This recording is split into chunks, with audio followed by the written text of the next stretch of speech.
إن الحمد لله نحمده ونستعينه ونستغفره ونعوذ بالله من شرور أنفسنا ومن سيئات أعمالنا من يهده الله فلا مضل له ومن يضلله فلا هادي له وأشهد أن لا إله إلا الله وحده لا شريك له وأشهد أن محمدا عبده ورسوله صلى الله تعالى عليه وعلى آله وصحبه وسلم تسليما كثيرا أما بعد فإن خير الحديث كتاب الله وخير الهدي هدي محمد صلى الله عليه وسلم وشر الأمور محدثاتها وكل محدثة بدعة وكل بدعة ضلالة وكل ضلالة في النار أعوذ بالله من الشيطان الرجيم بسم الله الرحمن الرحيم والمرسلات عرفا فالعاصفات عصفا والناشرات نشرا فالفارقات فرقا فالملقيات ذكرا عذرا أو نذرا ইন্নামা তুআদুনা লাওয়াকি।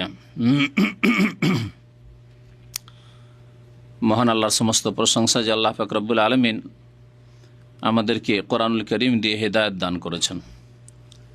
সালাত এবং সালাম নাজিল হোক প্রিয় নবী সাল্লাল্লাহু আলাইহি সাল্লামের ওপর, যার প্রতি এই মহাগ্রন্থ আল কোরআন নাজিল হয়েছে এবং যিনি এই কোরআনে কারীমের সঠিক তাফসীর উম্মতের জন্য পেশ করেছেন। আল্লাহুম্মা সাল্লি আলাইহি আল্লাহুম্মা বারিক আলাইহি। আজকে আল্লাহ পাক রব্বুল আলামিনের প্রশংসা এবং নবী সাল্লাল্লাহু আলাইহি সাল্লামের উপর সালাত এবং সালামের পরে তাফসীর করব সূরাতুল মুরসালাতের। সূরা মুরসালাত 29তম পারার শেষ সূরা। এর মাধ্যমে এই পারা শেষ হবে আর তারপর ইনশাআল্লাহ তাআলা 28তম পারার তাফসীর আমরা শুরু করব। মহান আল্লাহ এই সূরার প্রথমে 5টি বিষয় উল্লেখ করেছেন এবং এই 5টি বিষয়ের বা 5টি বস্তুর শপথ করেছেন। এই 5টি বস্তুর নাম ধরে উল্লেখ করেননি বলেই এই বস্তুগুলি কি এ সম্পর্কে ইখতিলাফ রয়েছে, দ্বিমত রয়েছে। এই বস্তুগুলির গুণ আল্লাহ উল্লেখ করেছেন, বিশেষণ বা সিফাত উল্লেখ করেছেন, আর তা হচ্ছে মুরসালাত। আল্লাহ পাক ইরশাদ করেছেন ওয়াল মুরসালাতে ওরফা। একটি বিষয় হচ্ছে মুরসালাত, ফাল আসিফাতে আসফা। দ্বিতীয় বিষয় হচ্ছে আসিফাত, এগুলো কি জিনিস। ওয়ান নাশেরাতে নাশরা, তৃতীয় বিষয় হচ্ছে বা বস্তু হচ্ছে নাশেরাত। ফাল ফারিকাতে ফারকা ফারিকাত, ফাল মুলকিয়াতে যিকরা মুলকিয়াত। এই গুণগুলি কোন কোন বস্তুর গুণ এ সম্পর্কে মতানৈক্য রয়েছে, কারণ নবী করিম সাল্লাল্লাহু আলাইহি সাল্লামের তরফ থেকে স্পষ্ট কোনো তাফসীর এই আয়াতগুলির না থাকায় সাহাবায়ে কেরামদের মধ্যে দ্বিমত রয়েছে। সাহাবায়ে কেরামরা যেমনভাবে এই আয়াতগুলির তাফসীর বুঝেছেন সেইভাবে তারা তাফসীর করেছেন। এই সূরা সম্পর্কে কোন সময় নাজিল হয়েছে ইবনে মাসউদ রাদিয়াল্লাহু তাআলা আনহু একটি হাদিস বর্ণনা করেছেন, সহিহ বুখারীতে রয়েছে। বলছেন ইবনে মাসউদ রাদিয়াল্লাহু তাআলা আনহু যে বাইনামা নাহনু মা রাসূলিল্লাহ সাল্লাল্লাহু আলাইহি ওয়াসাল্লাম ফি গারে মিনা বা ফি গারিন বিমিনা, আমরা মিনার কোনো একটি পাহাড়ের গুহায় ছিলাম রাসূলুল্লাহ সাল্লাল্লাহু আলাইহি ওয়াসাল্লামের সাথে। মিনা জানাই রয়েছে যেখানে হজ করতে গিয়ে হাজী সাহেবরা কয়েকদিন অবস্থান করেন। এই মিনার মাঠের কোনো এক পাহাড়ের গুহায় ছিলেন রাসূলুল্লাহ সাল্লাল্লাহু আলাইহি ওয়াসাল্লাম এবং তার সাথে ইবনে মাসউদ ছিলেন। ইদ নাজালাত আলাইহি ওয়াল মুরসালাত, হঠাৎ করে সূরাতুল মুরসালাত নাজিল হলো। তাহলে সূরা মুরসালাত মক্কি, মানে নবী সাল্লাল্লাহু আলাইহি ওয়াসাল্লামের মক্কার জীবনে নাজিল হয়েছে। তারপরে রাসূলুল্লাহ সাল্লাল্লাহু আলাইহি ওয়াসাল্লামের উপর নাজিল হলো, তিনি নাজিল হওয়ার সাথে সাথে মুখস্থ। ফাইন্নাহু লা ইয়াতলুহা ওয়া ইন্নী লা আতালাক্কাহা মিন ফিহি। নবী করিম সাল্লাল্লাহু আলাইহি ওয়াসাল্লাম পড়ে শোনালেন এবং আমি সাথে সাথে মুখস্থ করে নিলাম। আব্দুল্লাহ বিন মাসউদ রাদিয়াল্লাহু তাআলা আনহু বলছেন যে আমি সাথে সাথেই সরাসরি তার মোবারক জবান থেকে শুনে মুখস্থ করলাম। ওয়া ইন্না ফাহু লারাতাবুন বিহা, নবী সাল্লাল্লাহু আলাইহি ওয়াসাল্লাম শোনাচ্ছেন আর শোনাতে শোনাতে আমি মুখস্থ করে ফেললাম। ইজ ওয়াসাবাত আলাইনা হাইয়া, হঠাৎ করে সামনে একটি সাপ নজরে আসলো, সাপ দেখতে পেলাম। ফাকালা নবী সাল্লাল্লাহু আলাইহি ওয়াসাল্লাম উকতুলুহা, নবী সাল্লাল্লাহু আলাইহি ওয়াসাল্লাম সাহাবায়ে কেরামগণকে বললেন যে তোমরা সাপটিকে হত্যা করো, সাপটিকে হত্যা করো। তাহলে বোঝা গেল সাপকে হত্যা করতে হবে। সাপ দেখে ওই হিন্দু মতবাদে আছে যে সাপ দেবতা, সুতরাং সাপকে হত্যা করিও না। আর এইরকম ঘটনা অনেক সময় ঘটে, সাপকে হত্যা করলো না আর দেখা গেল যে বাড়ির কাউকে দংশন করলো। সাপকে হত্যা করতে বলেন রাসূলুল্লাহ সাল্লাল্লাহু আলাইহি ওয়াসাল্লাম। ফাবতাদারনাহা, আমরা তাড়াতাড়ি হত্যা করার চেষ্টা করলাম। ফাজাহাবাত, কিন্তু সাপটি পালিয়ে গেল। তখন সাপ পালিয়ে গেল। ফাকাল নবী সাল্লাল্লাহু আলাইহি ওয়াসাল্লাম উকিয়াত শাররাকুম কামা উকিতুম শাররাহা, তোমাদের অনিষ্ট থেকে সাপ বাঁচলো যেমন তোমরা তার অনিষ্ট থেকে বাঁচলে। তোমরা মারতে পারলে না, সেও বেঁচে গেল, আর তোমরাও বেঁচে গেলে যে সাপ দংশন করতে পারলো না। তাহলে এই সময় যে ঘটনাটি বললাম, এই সময় সূরা মুরসালাত নবী করিম সাল্লাল্লাহু আলাইহি ওয়াসাল্লামের উপর নাযিল হয়েছে মক্কি জীবনে। সূরা মুরসালাত একটি বড় সূরা, মোটামুটি মানে কিসারুস সুওয়ার, যেগুলি ছোট ছোট সূরা আম্মা পাড়ার, সেই রকম সূরা নয়। তারপরে নবী করিম সাল্লাল্লাহু আলাইহি ওয়াসাল্লাম এই সূরা মাগরিবের সালাতে পড়েছেন। কারণ আজকাল আর অধিকাংশ ইমামরা, মসজিদের ইমামরা মনে করে যে মাগরিব নামাজ মানে সূরা ইখলাস, নাস, ফালাক, আর খুব বেশি হইলে সূরা ফিল, কুরাইশ পর্যন্ত, তাই না? মনে করে না? আসলে এটি সুন্নতের খেলাফ। আল্লামা ইবনুল কাইয়্যিম রাহমাতুল্লাহ আলাইহি জাদুল মাদে এই বিষয়টি উল্লেখ করেছেন যে তার জামানা, আজকে থেকে 500-600 বছর আগের কথা, তিনি উল্লেখ করেছেন যে অধিকাংশ ইমামদের যে ধারণা যে মাগরিবের নামাজ মানে ছোট ছোট সূরা, এটি আসলে সুন্নতের খেলাফ। পরবর্তীকালে শুরু হয়েছে। নবী করিম সাল্লাল্লাহু আলাইহি ওয়াসাল্লাম মাঝে মাঝে মাগরিবের নামাজের এক রাকাতে সূরা মুরসালাত পড়েছেন, প্রথম রাকাতে। তাহলে যদি এক রাকাতে সূরা ফাতিহার পর মুরসালাত পড়ে থাকেন, তাহলে মাগরিবে যথেষ্ট সময় লেগেছে।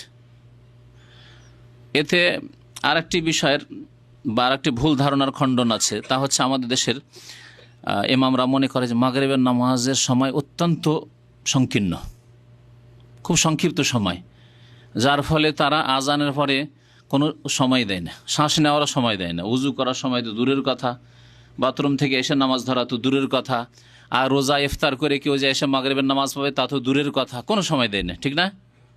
এটি একটি বিদাতি আমল এবং সুন্নত বিরোধী কাজ। বরং মাগরিবের আজান একামতের মাঝখানেও সাহাবায়ে কেরাম 2 রাকাত নামাজ পড়তেন, আর সেখানেও এতটুকু সময় দিতে হবে যাতে উজু করনেওয়ালা উজু করে আসতে পারে, যদি কাজায়ে হাজাত থাকে কাজায়ে হাজাত করে বাথরুম সেরে আসতে পারে, রোজাদার থাকে তো ইফতার করে এসে জামাত পেতে পারে। এই বিষয়গুলিতে ভুল রয়েছে, যে ভুলগুলি সংশোধনের প্রয়োজন আছে। নবী করিম সাল্লাল্লাহু আলাইহি ওয়াসাল্লাম সম্পর্কে মুসনাদে আহমদের রিওয়ায়াত রয়েছে, ইবনে আব্বাস রাদিয়াল্লাহু তাআলা আনহুমা থেকে বলছে আন্নাহা আন উম্মিহি, তার মা থেকে তিনি বর্ণনা করেছেন। ইবনে আব্বাস বলছে আন্নাহা সামিআতিন নবী সাল্লাল্লাহু আলাইহি ওয়াসাল্লাম ইয়াকরাউ ফিল মাগরিবি বিল মুরসালাতি উরফা।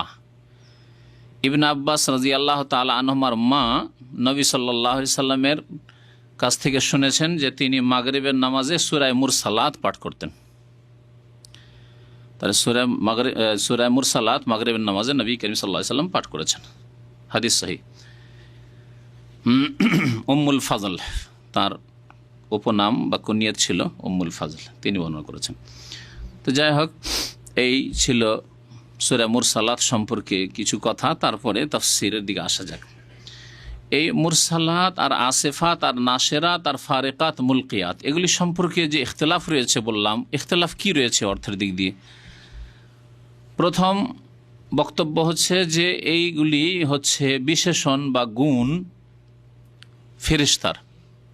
মুরসালাত মানে ফেরেশতা, প্রেরিত ফেরেশতা।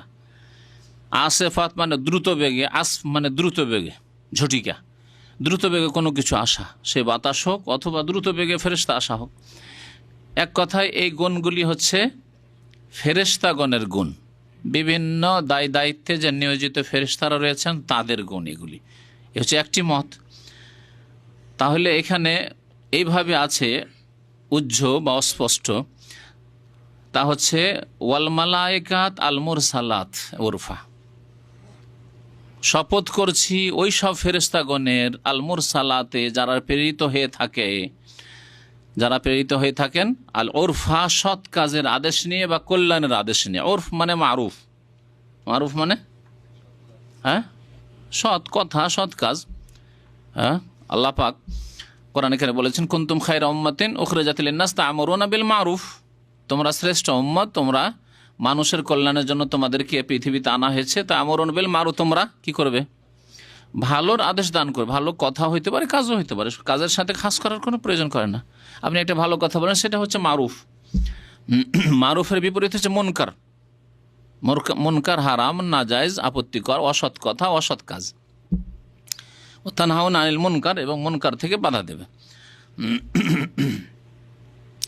তাহলে এগুলি হচ্ছে ফেরেশতা মণ্ডলীর বা ফেরেশতাগণের সিফাত, গুণ, একটি মত। এই মতটি আবু হুরায়রা রাদিয়াল্লাহু তাআলা আনহু থেকে বর্ণিত রয়েছে। ইমাম ইবনে আবি হাতেম তার তাফসীর রয়েছে, বলছেন আন আবি হুরায়রা থেকে বর্ণনা করেছেন, ওয়াল মুরসাত উরফা কালা আল মালাইকা। আবু হুরায়রা রাদিয়াল্লাহু তাআলা সবচেয়ে বেশি হাদিস বর্ণনা করেছেন নবী করিম সাল্লাল্লাহু আলাইহি ওয়াসাল্লাম থেকে। এই আয়াতগুলি তাফসীর করতে গিয়ে তিনি কি বলছেন, যে এগুলি হচ্ছে কার গুণ? ফেরেশতা গণের গুণ। পক্ষান্তরে কেউ কেউ রাসূলগণের গুণ বলে বর্ণনা করেছেন। এসে দ্বিতীয় মত, যে গুণগুলি হচ্ছে রাসূলগণের, তবে এটি খুব কম প্রসিদ্ধ। আর একটি প্রসিদ্ধ মত হচ্ছে যে এগুলি হচ্ছে বাতাসের গুণ, বায়ুর গুণ, ঝড় বাতাস। এই মতটি ইবনে মাসউদ রাদিয়াল্লাহু তাআলা আনহু থেকে বর্ণিত হয়েছে। যেমন একটি riwayat রয়েছে, বলছে ইবনে মাসউদকে জিজ্ঞাসা করলাম, আবুল ওবাইদিয়ান জিজ্ঞেস করছেন, কি বলছেন, যে সাআলতু ইবনে মাসউদ আনিল মুরসালাত উরফা কাল আর-রিহ। আমি আব্দুল্লাহ মাসউদকে জিজ্ঞাসা করলাম যে ওয়াল মুরসালাত উরফা ফাল আসিফাতে আসফা, এগুলির অর্থ কি? তো তিনি বললেন যে এগুলি বাতাসকে বোঝানো হয়েছে, বায়ুকে বোঝানো হয়েছে। যাই হোক, এই মতগুলি উল্লেখ করার পরে এখন তাফসির শোনেন যে কি তাফসির। যদি ফেরেশতা ধরে নিই তাহলে কি তাফসির হবে, আর বাতাস ধরলে কি তাফসির হবে। আল্লাহ বলছেন আল মুরসালাতে, প্রথম শাব্দিক অর্থ দেখা যায়, কারণ শাব্দিক অর্থ যদি মুশকিল হয় তাহলে আসল বিষয় বোঝা মুশকিল, আর শাব্দিক অর্থ যদি সহজ হয়ে যায় আপনার জন্য, তাহলে তখন সহজে আপনি কোরআন বুঝতে পারবেন। ওয়াও কসমের জন্য, শপথের জন্য, ওয়াল মুরসালাতে, যেমন ওয়াল্লাহি বলছে না, ওয়াল্লাহি মানে কি? আল্লাহর কসম, আল্লাহর শপথ। ওয়াও শপথের জন্য, বা শপথের জন্য, বিল্লাহে, ওয়াল্লাহে, তাল্লাহে, এগুলি শপথের অক্ষর কসমের জন্য। যেমন ওয়াল্লাহ হয়, ওইরকম ওয়াল মুরসালাত, আপনি বান্দা, আমি বান্দা, আল্লাহর কসম করব একমাত্র। কিন্তু আল্লাহ পাক রব্বুল আলামিন তার সৃষ্টি জগৎ থেকে বিভিন্ন বিষয়ে, বিভিন্ন বস্তুর, এমনকি আল্লাহ পাক নিজের জাতেরও শপথ করেছেন। ফাওয়া রাব্বিকা, হে নবী তোমার রবের শপথ করে বলছি, আল্লাহ বলছেন। আল্লাহ পাক নিজের জাতের শপথ করেছেন। ওয়াল লাইলি ওয়ান নাহারি, আল্লাহ পাক কসম করেছেন। ওয়াল ফজরে ওয়াল আসরে ইন্নাল ইনসানা লাফি খুসর, আছে না? আল্লাহ পাক রব্বুল আলামিন এইরকম তার সৃষ্টি থেকে বহু সৃষ্টির শপথ করেছেন। তার মধ্যে এখানে একটি সৃষ্টি হচ্ছে ওয়াল মুরসালাতে, আসলে ছিল ওয়া উকসিমু, আমি আল্লাহ শপথ করছি। কিসের শপথ করছি? মুরসালাতের। মুরসালাত কি? প্রথম তাফসীর কি বললাম? ফেরেশতা ধরে নেন, ফেরেশতা। তাহলে ফেরেশতা মালাইকা যদি বলি, এমন ফেরেশতাগণের শপথ করছি, আল্লাহ পাকের সৃষ্টি ফেরেশতা, এই ফেরেশতা মালাইকার আল্লাহ পাক শপথ, আমি এমন ফেরেশতা মণ্ডলীর, ফেরেশতা জগতের শপথ করছি যাদেরকে সৎ কাজের বা কল্যাণের আদেশ দিয়ে প্রেরিত করা হয়। আরসালা ইউরসেলো মানে প্রেরণ করা, পাঠানো। আরসালা ইউরসেলো, ইরসাল থেকে হচ্ছে রাসূল, রাসূল মানে প্রেরিত। এই জন্য মুহাম্মদুর রাসূলুল্লাহ, মুহাম্মদ সাল্লাল্লাহু আলাইহি ওয়াসাল্লাম আল্লাহ পাকের প্রেরিত, আল্লাহ পাকের প্রেরিত রাসূল। মুরসাল বা রাসূল, আরসাল ইউরসাল থেকে ইসম মাফউল হচ্ছে মুরসাল, মানে যিনি প্রেরিত। আল্লাহ পাক রাসূলগণকে মুরসালিন বলেছেন। কাযযাবাত আদুনিল মুরসালিন, আদ সম্প্রদায় রাসূলগণকে, মুরসালিন যারা প্রেরিত তাদেরকে মিথ্যা মনে করেছিল, মুরসালিন। ওয়াল মুরসালাতি, মুরসালাতুনের জামা হচ্ছে মুরসালাত, জামা মুয়ান্নাস। আমি শপথ করছি ওই সব ফেরেশতার যারা প্রেরিত হয়ে থাকেন আল উরফা, সৎ কাজের আদেশ নিয়ে, কল্যাণের আদেশ নিয়ে। আল্লাহ পাক কিছু ফেরেশতা আছে যাদেরকে আল্লাহ পাক ভালো কাজের আদেশ নিয়ে প্রেরণ করেন। বৃষ্টি বর্ষণ করো, ওহী নাজিল করো, হ্যাঁ, ভালো কাজের আদেশ নিয়ে। অমুকের হেফাজত করো, অমুকের শত্রু তাকে এখন ধ্বংস করতে যে তুমি হেফাজত করো, অমুক জায়গায় দুর্ঘটনা ঘটছে, তুমি এই অমুক ব্যক্তির হেফাজত করো, কল্যাণের আদেশ নিয়ে। কল্যাণের আদেশের মধ্যে ওহী নাজিল করাও, আল্লাহ পাকের কল্যাণ ওয়াহি, ওয়াহি যদি নাজেল না হইতো তো আমরা শিরক কুফরি এতে ডুবে থাকতাম। ওরফ ভালো কাজ। তো ওই সব ফেরেশতার শপথ করি, আল্লাহ পাক বলছেন, যে সব ফেরেশতা কল্যাণের আদেশ নিয়ে প্রেরিত হয়ে থাকেন। ফাল আসিফাতে আসফা, ফা অতপর, অতপর শপথ করি। ফা যেহেতু ফাও হারফে আতফ, যেমন ওয়াও মানে এবং হয়ে থাকে, হারফে আতফ বলে, ওই রকম ফা হচ্ছে হারফে আতফ। অতপর শপথ করি ওই সব ফেরেশতাগণের যারা দ্রুত আল্লাহ পাক রব্বুল আলামিনের আদেশ পালনে ছুটে আসে। আল্লাহ পাকের যখন আদেশ হয় দ্রুত ছুটে আসে, ভালোর জন্য হোক অথবা মন্দের জন্য দ্রুত ছুটে আসে। ফেরেশতা অত্যন্ত দ্রুতগামী আল্লাহ পাক রব্বুল আলামিনের মখলুক। ওয়ান নাশিরাতে নাশরা, এবং ওই সব ফেরেশতার শপথ করি যারা বিক্ষিপ্ত হয়ে ছড়িয়ে পড়েন। নাশারায়ানসুর, বিক্ষিপ্ত হয়ে ছড়িয়ে পড়েন সারা পৃথিবীতে, আল্লাহ পাক রব্বুল আলমিনের আদেশ পালনে ছড়িয়ে পড়েন। ফাল ফারিকাতে ফারকা, এবং ফার্ক নাশারায়ানসুর মানে বিক্ষিপ্ত করা, আসাফা মানে কোনো জিনিস, এই জন্য দ্রুতগামী বাতাসকে অথবা ঝড়কে বলা হয় আসিফা বলা হয়। রিহুন আসিফ, যা আথা রিহুন আসিফ কোরআনে কারিমে রয়েছে, ঝড়কে বলা হয়েছে, তুফানকে বলা হয়েছে। ফাল ফারিকাতে ফারকা, ফাল ফারিকাতে ফারাকা ইয়াফরিকু মানে পৃথক করা। ওই সব ফেরেশতাগণের, অতঃপর ওই সব ফেরেশতাগণের শপথ করি যে সব ফেরেশতা হক এবং বাতিলের মাঝে পার্থক্য করে থাকে, সৎ অসতের মাঝে পার্থক্য করে থাকে। ফাল মুলকিয়াতে যিকরা, ওই সব ফেরেশতাগণের অতঃপর শপথ করে থাকি যে সব ফেরেশতা উপদেশ অর্থাৎ ওয়াহি, যিকর, ওয়াহি নাজিল করে থাকেন। ওয়াহি নিয়ে আল্লাহ পাকের আদেশ নিয়ে নেমে আসেন। আলকা ইউলকি মানে নিক্ষেপ করা, ওয়াহি নিক্ষেপ করা মানে ওয়াহি নাজিল করে থাকেন। উজরান আও নুজরা, উপদেশ নাজিল করে থাকেন মানব জাতির ওজর বা আপত্তিকে, কোনো ওজরকে শেষ করে দেওয়ার জন্য, আও নুজরা অথবা তাদেরকে সতর্ক করার জন্য। এই ওজরান এবং নজরানের সম্পর্ক হচ্ছে মুলকিয়াতের সাথে, মুলকিয়াতে যিকরা। কতক ফেরেশতা আল্লাহ পাকের আদেশ নিয়ে পৃথিবীতে আসেন, উপদেশ নিয়ে আসেন, আম্বিয়া এবং রাসূলগণের কাছে এসেছেন, যেমন জিবরাইল আলাইহিস সালাম তাদের রাইস, কিন্তু জিবরাইল আলাইহিস সালামের সাথে একটি দল থাকতে পারে, তিনি রাইসুল মালায়েকা। তো তারা ওহী যে নিয়ে আসেন কি জন্য? আল্লাহ পাক বলছেন ওজরান আও নুজরা, হয় ওজর দূর করার জন্য আর না হলে সতর্ক করার জন্য। দুটি উদ্দেশ্য। কি অর্থ?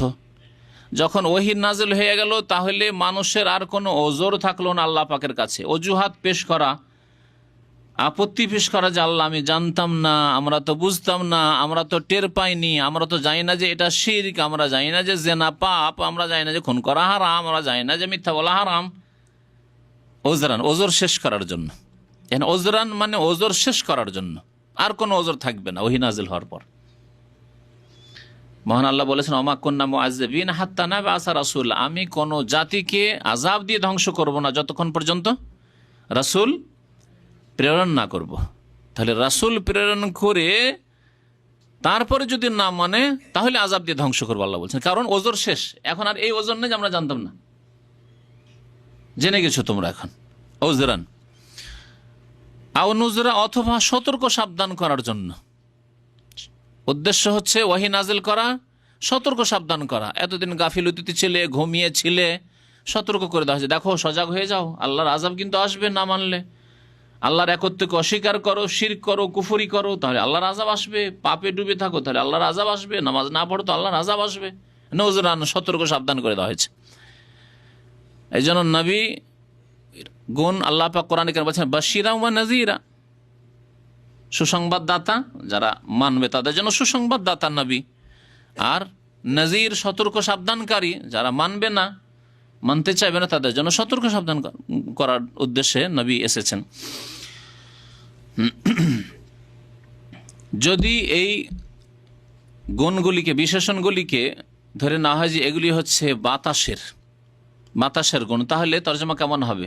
5 নম্বরটি বাদ দিই। ফাল মুলকিয়াতে যিকরা, যেহেতু উপদেশ নাজিলকারী, তো উপদেশ নাজিলকারী ফেরেশতা।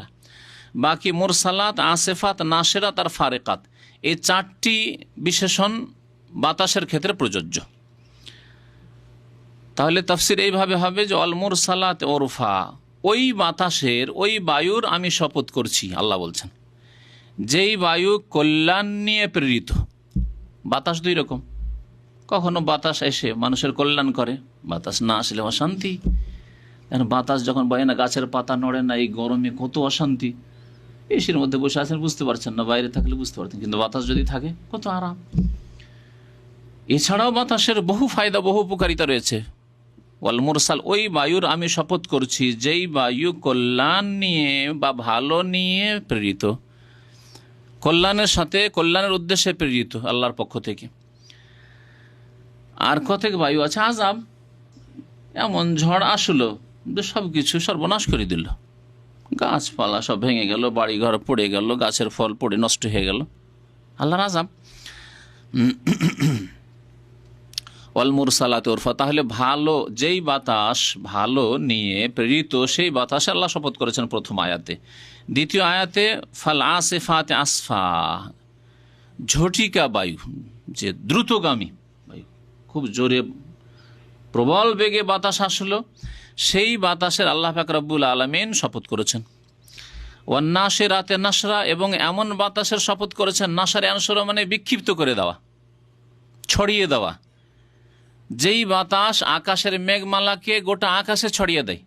দেখে এক জায়গায় জমে থাকে মেঘ, ওই জমে থাকা অবস্থায় যদি মেঘ থাকে কখনো বৃষ্টি বর্ষণ হবে না। তাহলে আকাশে যদি মেঘ আর মেঘ দেখেন, আর সেটা যদি বৃষ্টির আকারে না নামে, তাহলে সেই মেঘে তো লাভ নেই, তাতে তেমন লাভ নেই। কিন্তু যখন আল্লাহ পাকের পক্ষ থেকে বাতাস আসে আর গোটা আকাশে মেঘমালা ছড়িয়ে পড়ে, তারপরে বৃষ্টি বর্ষণ শুরু হয়। কোরআন কারীম আল্লাহ পাক এই দৃশ্যগুলি বিভিন্ন আয়াতে তুলে ধরেছেন অন্য জায়গায়। তো এমন বাতাসের শপথ করছি যেই বাতাস মেঘমালাকে বিক্ষিপ্ত করে দেয়, আসমানে ছড়িয়ে দেয়। ফাল ফারিকাতে ফারকা, এবং এমন মেঘমালার শপথ করছি যা ভাগ করে দেয়, যা বিভক্ত করে দেয়, মেঘকে বিভক্ত করে দেয়, বিভিন্ন এলাকা বিভক্ত করে দিল, এক জায়গায় না, বিভিন্ন আল্লাহ পাকের আকাশে বিভিন্ন এলাকায় বিভক্ত করে দিল। তো এই গুণগুলি বাতাসের ক্ষেত্রেও প্রযোজ্য। ফাল মুলকিয়াতে যিকরা, অর্থাৎ ওই সব ফেরেশতাগণ যারা উপদেশ নিয়ে নেমে আসেন বা ওহী নিয়ে ওহী নাজিল করে থাকেন। ওজরান আও নুজরা, ওজরান মানে ওজর শেষ করার জন্য। কেউ কেউ তাফসির করেছেন ওজরানের সামান্য পার্থক্য, সূক্ষ্ম পার্থক্য মনে থাকলে ভালো হবে। কেউ কেউ তাফসির করেছেন, তাফসির কিতাবে দেখা যায় যে ওজরান অর্থাৎ তাদেরকে ওজরের সুযোগ দেওয়ার জন্য। ওজরের সুযোগ মানে তওবা করার সুযোগ। ভুল করে আছে, কিন্তু আল্লাহ পাকের সামনে ওজর পেশ করা, ওজর পেশ করা মানে তওবা করা। আল্লাহ ভুল করেছি, আল্লাহ তুমি মাফ করে দাও, এটা ওজর না আল্লাহর কাছে, আপনি ওজর পেশ করলেন। তো আল্লাহ পাক ওহী নাজিল করেছেন এই ফেরেশতাগণের মাধ্যমে ওজরের সুযোগ দেওয়ার জন্য, অর্থাৎ তওবার সুযোগ দেওয়ার জন্য। ওজরান আও নুজরা, অথবা সতর্ক করার জন্য। আর ওজরানের অধিকাংশ তাফসির কারণ যে তাফসির করে সেটা হচ্ছে যে ওজরকে শেষ করার জন্য, যে আর কোনো ওজর যেন না থাকে তোমাদের, কাল কিয়ামতে না বলতে পারো যে আল্লাহ আমরা তো জানতাম না, না তাওহীদ জানতাম, না রিসালাত জানতাম, না আখিরাত জানতাম, না কোরআন জানতাম, না নামাজ জানতাম, কিছু জানতাম না, লাদরি কিছু জানতাম না, এই কথা যেন বলার কোনো সুযোগ না থাকে। জেনেছো তোমরা। আল্লাহ পাক যে কসম করলেন, কসম কি বিষয়ের ওপর করলেন? বিষয়টি কি? বিষয়টি হচ্ছে এই 7 নম্বর আয়াতে, ইন্নামা তুআদুনা লাওয়াকিহ। আল্লাহ এই বিষয়টি বলার জন্য এই 5টি বস্তুর কসম করলেন। আমি কসম করে বলছি যে নিশ্চয় তোমাদের সাথে যা প্রতিশ্রুতি হয়েছে, যে ওয়াদা করা হয়েছে, অবশ্যই তা বাস্তবায়িত হবে। লাওয়াকিহ, তা ঘটবে। ওয়াকিয়া বলে না কিসসাকে, ওই যে ওয়াকিয়া, ওয়াকিয়া থেকে ওয়াকা মানে ঘটা, কোনো কিছু ঘটিত হওয়া। ইন্নামা তুআদুনা লাওয়াকিহ, নিশ্চয়ই যা কিছু তোমাদের সাথে ওয়াদা করা হয়েছে অবশ্যই তার বাস্তবায়ন হবে, তা হবেই হবে। কি ওয়াদা করা হয়েছে দুনিয়ার পরে? আখিরাত হবে, দুনিয়া ধ্বংস হবে। হ্যাঁ, আসমান জমিন সব কিছু ধ্বংস হয়ে যাবে, সূর্য চন্দ্র আলোহীন হয়ে যাবে, কিয়ামতে হাজির হবে, বিচার দিবস আল্লাহর সামনে হাজির হয়ে দাঁড়াতে হবে এবং জবাবদেহি করতে হবে। এগুলি আল্লাহ পাকের পক্ষ থেকে প্রতিশ্রুতি, ওয়াদা। সৎ লোক, হে মানুষ, তোমরা যদি সৎ হও তোমাদেরকে উত্তম প্রতিদান দেওয়া হবে, ওয়াদা আল্লাহ পাক। তোমাদের ইন্নী জাযাইতুহুমুল ইয়াওমা বিমা সাবারু, আজকে তোমাদেরকে উত্তম প্রতিদান দেব তোমাদের ধৈর্যের। তা আল্লাহ পাক এই প্রতিদান দিবস, ইয়াউমুল জাযা, ইয়াউমুল বাস, পুনরুত্থান এবং প্রতিদান দিবস হচ্ছে প্রতিশ্রুত যে ওয়াদা আল্লাহ করেছেন তার। কখন তা হবে, তখন কি অবস্থা হবে, তার কিছু দৃশ্য আল্লাহ পাক তুলে ধরেছেন। ফায়জান নুজুম ও তুমেসাত, যখন তারকারাজি কি হয়ে যাবে, তুমেসাত মানে তামস মানে আলোহীন হয়ে যাও, আলোহীন হয়ে যাবে। অন্য জায়গায় আল্লাহ পাক বলেছেন ইনতাসারাত, খসে পড়ে যাবে, খসে যাবে আকাশ থেকে। যেমন মুকুল শুকিয়ে গিয়ে বা ফল শুকিয়ে গিয়ে ঝরে পড়ে, ওইরকম আকাশ থেকেই বিশাল বিশাল তারকা নক্ষত্র খসে পড়ে যাবে। ওয়াইজাল কাওয়াকিব ইনতাসারাত, ওয়াইজান নুজুমুন কাদারাত, ইনকাদারা মানে খসে পড়ে যাওয়া। আল্লাহ পাক বলেছেন ফায়জান নুজুম ও তুমিসাত, আলোহীন হয়ে যাবে, আলোহীন হয়ে যাবে, তারপর ধ্বংস হয়ে খসে পড়ে যাবে।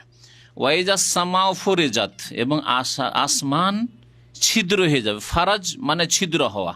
অন্য আয়াতে আল্লাহ কি বলেছেন, ইজাস সামাউন ফাতারাত, ইন ফাতারা মানে বিদীর্ণ হওয়া, ফেটে যাওয়া। ইজাস সামাউন শাক্কাত, ইন শাক্কা মানেও ফেটে যাওয়া।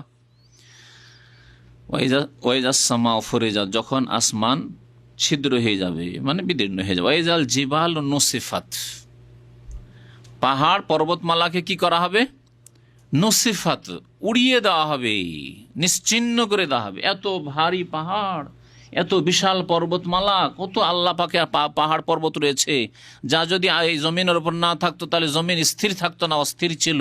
আল্লাহ পাকে জমিনকে স্থির করার জন্য, বসবাসযোগ্য করার জন্য এইসব পাহাড় পর্বতমালা জমিনের ওপর পুঁতে রেখেছেন। কেমন, অল জিবাল আউতাদা, যেমন তামু লাগাতে গিয়ে কি লাগে, হ্যাঁ হ্যাঁ, খুঁটি বা আপনার যে কিলক, কিলক, ওই রকম আল্লাহ পাক রব্বুল বলেছেন অল জিবাল আউতাদা, এই পাহাড়গুলি হালকা হয়ে যে শূন্য হয়ে গিয়ে উড়তে থাকবে। ওয়াইজাল জিবাল নুসিফাত, এই উড়তে থাকবে। আল্লাহ পাক অন্য ভাষায় কোরআনে বলছেন ওয়াইজাল জিবাল সুইয়্যিরাত, চলমান হয়ে যাবে, উড়তে থাকবে। যেমন মেঘমালা উড়তে দেখছেন আকাশে, ওইরকম পাহাড় হালকা হয়ে গিয়ে উড়তে থাকবে, তারপরে নিশ্চিহ্ন হয়ে যাবে। ওয়াইজার রসুল উক্কিতাত, এবং সেই সময়কে স্মরণ করো। ওয়াইজার রসুল, যখন রসুলগণকে, রসুলের জামা হচ্ছে রসুল, রসুলগণের জন্য সময় নির্ধারিত করা হবে। কেমন কথা, রসুলগণের সময় নির্ধারণ। ওক্কেতাত, ওয়াক্ত থেকে, ওয়াক্তে তো ওয়াও কাফ তা আছে, ওক্কেতাত, কিন্তু ওই ওয়াও হামজায় রূপান্তরিত হয়ে গেছে ওক্কেতাত। যখন রসুলদের জন্য সময় নিরূপণ করা হবে বা নির্ধারিত করা হবে, এমন সময় নির্ধারিত আছে রসুলগণের সাথে যেই সময় উপস্থিত হয়ে যাবে। কি নির্ধারিত আছে? আল্লাহ পাক কোরআনে কারীমে সূরা জুমারে বলেছেন, হ্যাঁ, ওয়াজিআ বিন নাবিয়িনা ওয়াশ শুহাদা ওয়া কুযিয়া বাইনাহুম বিল হক, নবী এবং সাক্ষীগণকে আল্লাহ পাক আনয়ন করবেন, নিয়ে আসবেন। যখন মানব জাতি যারা কুফরি করেছে, শিরক করেছে, যারা পাপ করেছে, অস্বীকার করে, আল্লাহ আমরা তো জানতাম না, মিথ্যা বলে, নতুন নতুন আসামি যখন থানা পুলিশে আসে তখন মিথ্যা বলে, মনে করে যে মিথ্যা বললে হয়তো ছেড়ে দেবে, ভাববে যে না ঠিকই আছে, আমরা দোষী নই, আসলে ছেড়ে দেবে। ওই রকম প্রথম এরাও করবে। তখন আল্লাহ পাক নবী রাসূলগণকে সাক্ষী স্বরূপ নিয়ে আসবেন। ফাকাইফা ইযা জিনা মিন কুল্লি উম্মাতিন বিশাহিদিন ওয়া জিনা বিকা আলা হাউলাই শাহিদা। আল্লাহ পাক কোরআনে কারীমের একটি আয়াতে ইরশাদ করেছেন, কি হবে সেই দিনের অবস্থা, ইযা জিনা মিন কুল্লি উম্মাতিন বিশাহিদ, প্রত্যেক উম্মতে, প্রত্যেক জাতিতে একজন করে সাক্ষী নিয়ে আসবো। তিনি কে? নবী রাসূল, প্রত্যেক জাতির রাসূল, নিজ নিজ উম্মতের জন্য সাক্ষী। নূহ আলাইহিস সালাম নিজের জাতি, আল্লাহ এদেরকে হেদায়েত করেছি, সাক্ষী আছে আমি। ইব্রাহিম আলাইহিস সালাম সেই জাতির জন্য সাক্ষী। মুসা, ঈসা যত আম্বিয়া এবং রসুলগণ এসেছেন নিজ নিজ জাতির জন্য সাক্ষী, মিন কুল্লি উম্মাতিন বিশাহিদ ওয়া জি'না বিকা আলা হাউলাই শাহিদা। হে নবী, আপনাকে এদের উপর সাক্ষী করে নিয়ে আসবো। আলা হাউলাই, সাহাবাই কেরামদের দিকে ইঙ্গিত করে আল্লাহ পাক বলছেন, এই শেষ উম্মতের দিকে ইঙ্গিত করে বলছেন যে আল্লাহ হাউলাই শাহিদ, এদের উপর সাক্ষী করে নিয়ে আসবো। এদের কাছে মেরাজ থেকে নামাজ নিয়ে এসেছিলেন, বেনামাজি মুসলিম, সাক্ষী নিয়ে আসা হবে রাসূলুল্লাহ সাল্লাল্লাহু আলাইহি ওয়াসাল্লামকে। আল্লাহ পাক যেন মুসলিম জাতিকে হিদায়াত দান করেন। তো আল্লাহ পাক রব্বুল আলামিন সাক্ষী করে ডাকবেন সেই দিন, ওয়াইজা রসুল ওক্কেতাত, ওই দিনকে স্মরণ করো যেই দিন রসুলদের জন্য সময় নির্ধারণ করা হবে যে এখন তোমাদের সময় হয়েছে, আসো নিজ নিজ জাতির বিরুদ্ধে সাক্ষী দাও। এরা অস্বীকার করছে, এরা জানতো না নামাজ, এরা জানতো না আখিরাত, এরা জানতো না জান্নাত জাহান্নাম, এরা জানতো না আল্লাহ তাওহীদ, কিছুই জানতো না বলছে। নবী রসুলগণকে নিয়ে আসা হবে। ওয়াইজা রসুল ওক্কেতা লিআইয়ি ইয়াউমিন উজ্জিলাত, তো এই দিনটি কোন দিনের জন্য স্থগিত রাখা হয়েছে? আল্লাহ বলছেন লিআইয়ি ইয়াউমিন, কোন দিনের উদ্দেশ্যে, কোন দিনের জন্য। উজ্জিলাত, আজ্জালা হামজা দিয়ে, আজ্জালা ইউআজ্জালু মানে বিলম্ব করে রাখা, যেটা পরে আসবে আজাল থেকে। ফাইজা যা আজালুহুম, তাদের যখন সময় আসবে, তাহলে সময়টা পরে আসছে। আর আইন যদি হামজার জায়গায় আইন দিয়ে দেন, আজ্জালা মানে হচ্ছে তাড়াতাড়ি আসা। এই জন্য মোহরের ক্ষেত্রে ফিকার কিতাবাদিতে, যদিও সুন্নত হচ্ছে নগদ নগদ মোহর দেওয়া, কিন্তু ফিকার কিতাবাদিতে ভাগ করা হয়েছে মোহরে মুআজ্জাল মানে নগদ নগদ মোহর দেওয়া, এইটি হচ্ছে সুন্নত তারিখ। আর এটা হচ্ছে মোহরে মুআজ্জাল মানে ধার, আজাল, সময় নির্ধারিত করা আছে, অথবা নেই, দিবে কোনোদিন, না দিবে মরার সময় মাফ। এই হলো অধিকাংশ আমাদের সমাজের মুসলিমদের অবস্থা। অথচ নবী করিম সাল্লাল্লাহু আলাইহি ওয়াসাল্লাম একটি বিবাহ পড়াননি। আল্লাহর নবীর সাহাবাই কেরামদের মধ্যে কোনো এক সাহাবীর বিবাহ দেখাতে পারবেন না যে ধার মোহরে বিবাহ হয়েছে। আমাদের সমাজে 1999টা বলা হলো, সবগুলি ভাগ করার প্রয়োজনই নেই, সবগুলি সব বাকি মোহরের বিবাহ, সব বাকি মোহরের বিবাহ, সুন্নতের খেলাফ বিবাহ। আল্লাহ পাক বলেন লিআইয়ি ইয়াউমিন উজ্জিলাত, কোন দিনের উদ্দেশ্যে স্থগিত রাখা হয়েছে, মানে নবী রসুলগণকে সাক্ষী করে জানা হবে এটা কখনকার জন্য স্থগিত রাখা হয়েছে, কখন হবে আল্লাহ জিজ্ঞেস করছেন, আর জিজ্ঞাসা করে স্বয়ং নিজেই উত্তর দিচ্ছেন। যেমন কদর সম্পর্কে আল্লাহ পাক জিজ্ঞাসা করেছেন, ইন্না আনজালনাহু ফি লাইলাতুল কদর ওয়া মা আদরাকা মা লাইলাতুল কদর, লাইলাতুল কদর কি? আল্লাহ তারপরে জবাব দিচ্ছেন লাইলাতুল কদর খায়রুম মিন আলফি শাহর। ওই রকম এখানে আল্লাহ পাক রব্বুল জিজ্ঞাসা করছেন যে কোন দিনের জন্য স্থগিত রাখা হয়েছে এই বিষয়টিকে, তারপরে উত্তর দিচ্ছেন লিয়াউমিল ফাসল, চূড়ান্ত ফয়সালার দিনের উদ্দেশ্যে। চূড়ান্ত ফয়সালা যে দিন হবে, দেখেন দুনিয়ায় চূড়ান্ত ফয়সালা হবে না, আপনার কারো সাথে আদান প্রদানের দ্বন্দ্ব থাক, অথবা তৌহিদ আর শিরকের দ্বন্দ্ব হোক, আল্লাহর একত্ব আর বহুত্বের দ্বন্দ্ব হোক, ঈমান আর কুফরির দ্বন্দ্ব হোক, আর সুন্নাত আর বিদাতের দ্বন্দ্ব হোক, কে হক কে বাতিলে আছে এর দ্বন্দ্ব হোক, আর সাংগঠনিক দ্বন্দ্ব হোক, আর জামাতি দ্বন্দ্ব হোক, আর যে কোনো দ্বন্দ্ব, রাজনৈতিক দ্বন্দ্ব হোক, দুনিয়াতে চূড়ান্ত ফয়সালা হবে না। অনেক সময় যে হক পথে আছে তাকে দুর্বল মনে করা হচ্ছে, আর তাকে ভুল আর ভ্রান্ত মনে করা হচ্ছে, তাই না? অনেক সময় দেখা যাচ্ছে যে বাতিল মনে করছে, বা বাতিলকে লোকেরা মনে করছে এরাই হক পথে আছে। কিন্তু আখেরাত এমন একটা সময়, বিচার দিবস, ইয়াউমুল ফাসল, যেই দিন চূড়ান্ত ফয়সালা হবে, হক স্পষ্ট হয়ে যাবে, বাতিল স্পষ্ট হয়ে যাবে, হকপন্থী স্পষ্ট হয়ে যাবে এরাই হকপন্থী, আর বাতিলপন্থী স্পষ্ট হয়ে যাবে যে এরা বাতিলপন্থী, জান্নাতি জাহান্নামী সুস্পষ্ট হয়ে যাবে। এখন অনেক জাহান্নামীকে অনেকে জান্নাতি মনে করছেন, আর অনেক জান্নাতিকে, আল্লাহর নেক বান্দাকে ফাসিক বা বিদাতি মনে করছেন। আল্লাহ পাক রব্বুল আলামিন দুনিয়াকে কর্মক্ষেত্র করেছেন, এখানে চূড়ান্ত ফয়সালা হবে না, তবে আপনাকে হকের সন্ধান করতে হবে, সত্যকে তলাশ করতে হবে, সত্যকে তলাশ করতে হবে যেইভাবে সত্য এসেছে আল কোরআনের আকারে এবং রাসূলুল্লাহ সাল্লাল্লাহু আলাইহি ওয়াসাল্লামের হাদিসের আকারে।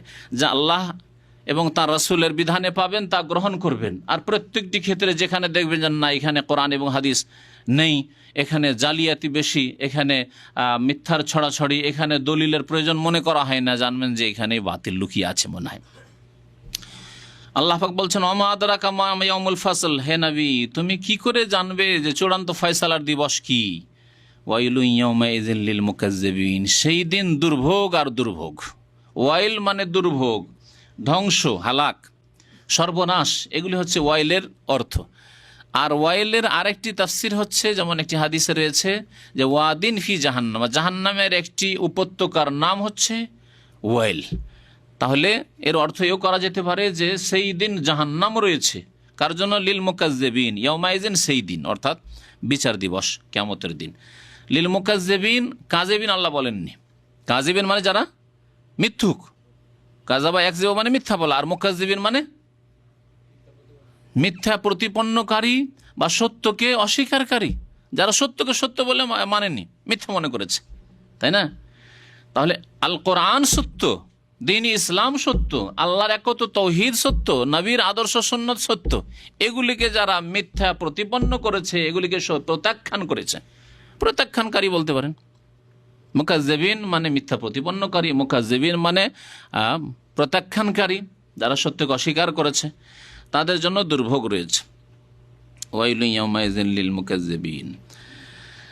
আলাম নুহলিকিল আউয়ালিন, আল্লাহ পাক এখানে উপদেশ দিচ্ছেন মানব জাতিকে, তোমরা কি ইতিহাস পড়ো না?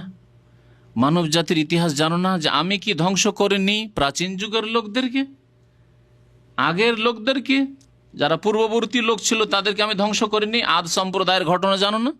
এই আরব উপদ্বীপে আদ সম্প্রদায়ের এলাকা হচ্ছে আরবুল খালি, যে সৌদি আরবের মধ্যে যে 1/4 সৌদি আরবের 1/4 এখনও শূন্য পড়ে আছে, মরুভূমি আর মরুভূমি। ওমান আর দুবাইয়ের এলাকা, এখান থেকে আলাসারা এই রাস্তার দিকে যখন যাবেন আর কোনো জনবস্তি নেই।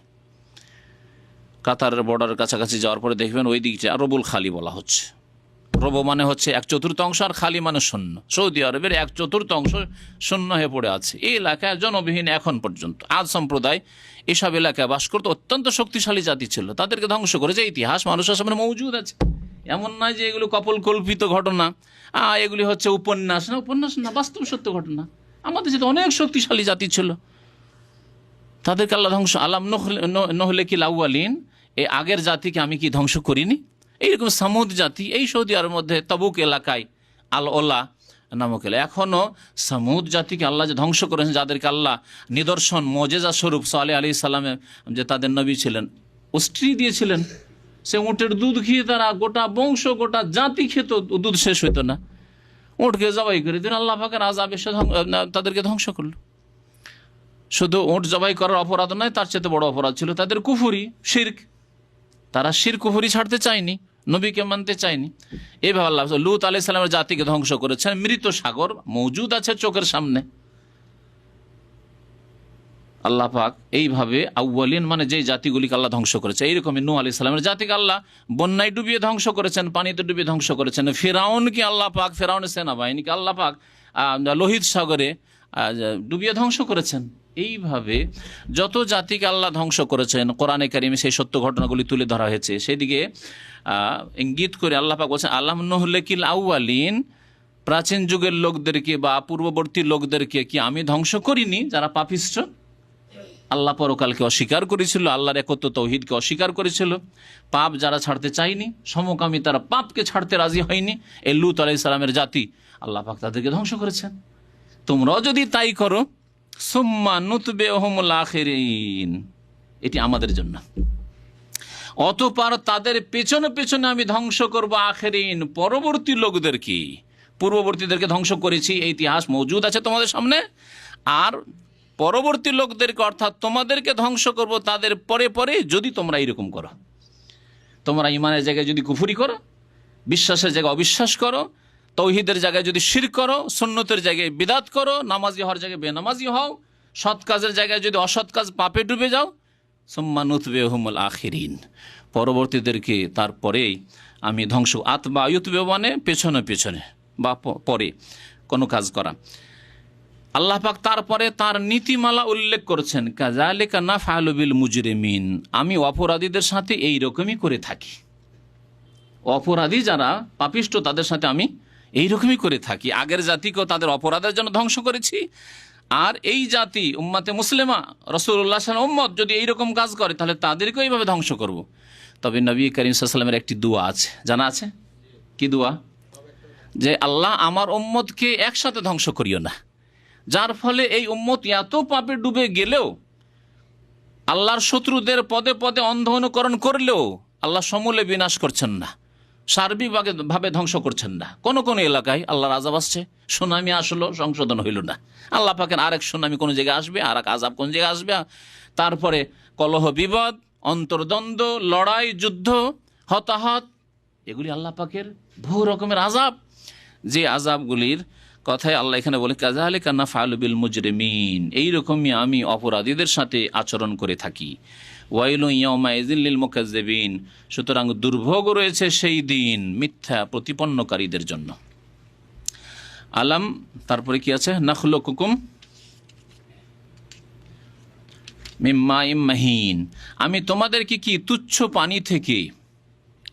পানি থেকে, মহিন আল্লাহ বলেছেন, তুচ্ছ বলেছেন, নাপাক বলেননি। মহিন মানে তুচ্ছ।